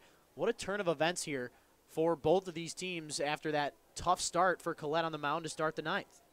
Yeah, you're right. And we had mentioned, Rich, that couple of starts ago for Jerry Salisbury, when he went his maximum number of innings, I think it was 6 1/3 or somewhere in that ballpark, he unfortunately gave up a couple of unfortunate hits in his last inning of work and gave up a couple of runs. So you got to imagine that with his performance here tonight, he didn't want his team to the Mammoths to tie up this game, and unfortunately for him, get him off the hook of what was a great pitching performance.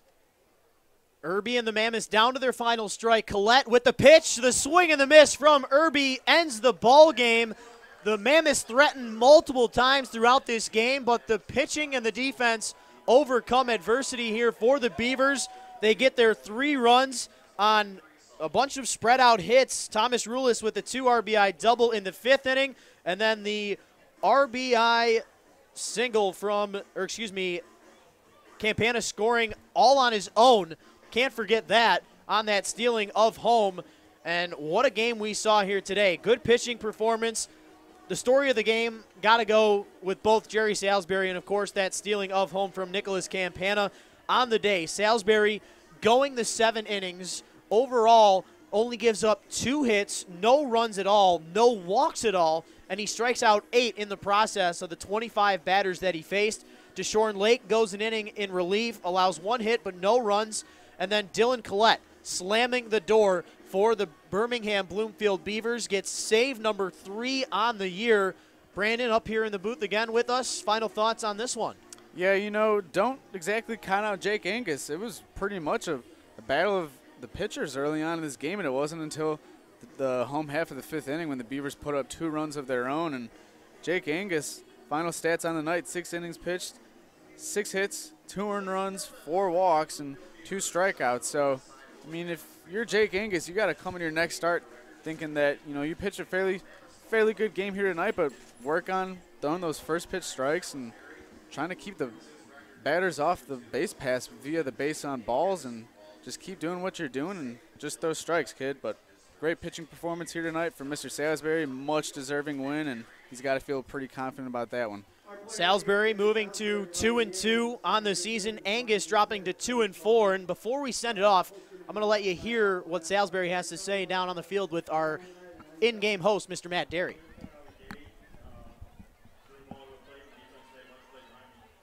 That's simple, huh? Yeah. Did you know today, and you needed this one tonight after losing earlier today? You have a good feeling maybe rolling out of bed if you have an outing like this? Not really. I struggled with the blister after about the 2nd, so I was really hoping to get through 6 and hand off the leg and left. Talk about the swing and misses you got tonight, 8 strikeouts. What was working for you? I had a really good fastball command, and me and Josh were on the same page tonight. Your offense? So you heard it down on the field with Derry. A blister forming on the pitching hand of Salisbury in the 2nd inning, and he battles through it, goes 5 more frames. So a cherry on top for the performance for the left-hander, player of the game, Jerry Salisbury, getting his 2nd win on the season. Tomorrow night, our Metro PCS Fireworks Friday, also Turn the Park Pink night by Shades of Pink, and going to be having a lot of fun. Birmingham Bloomfield Beavers looking for their 2nd consecutive win. They'll face off against the Eastside Diamond Hoppers. We'll be back on the broadcast starting at 6:50. I believe it'll be me and Mr. Dominic Santina on the call, and we will have pregame with you at 6:50. But for Brandon Rothenberg on color, Mr. Jared Katz up here helping out with scoreboard, my name is Rich Borland. You stay classy, Utica.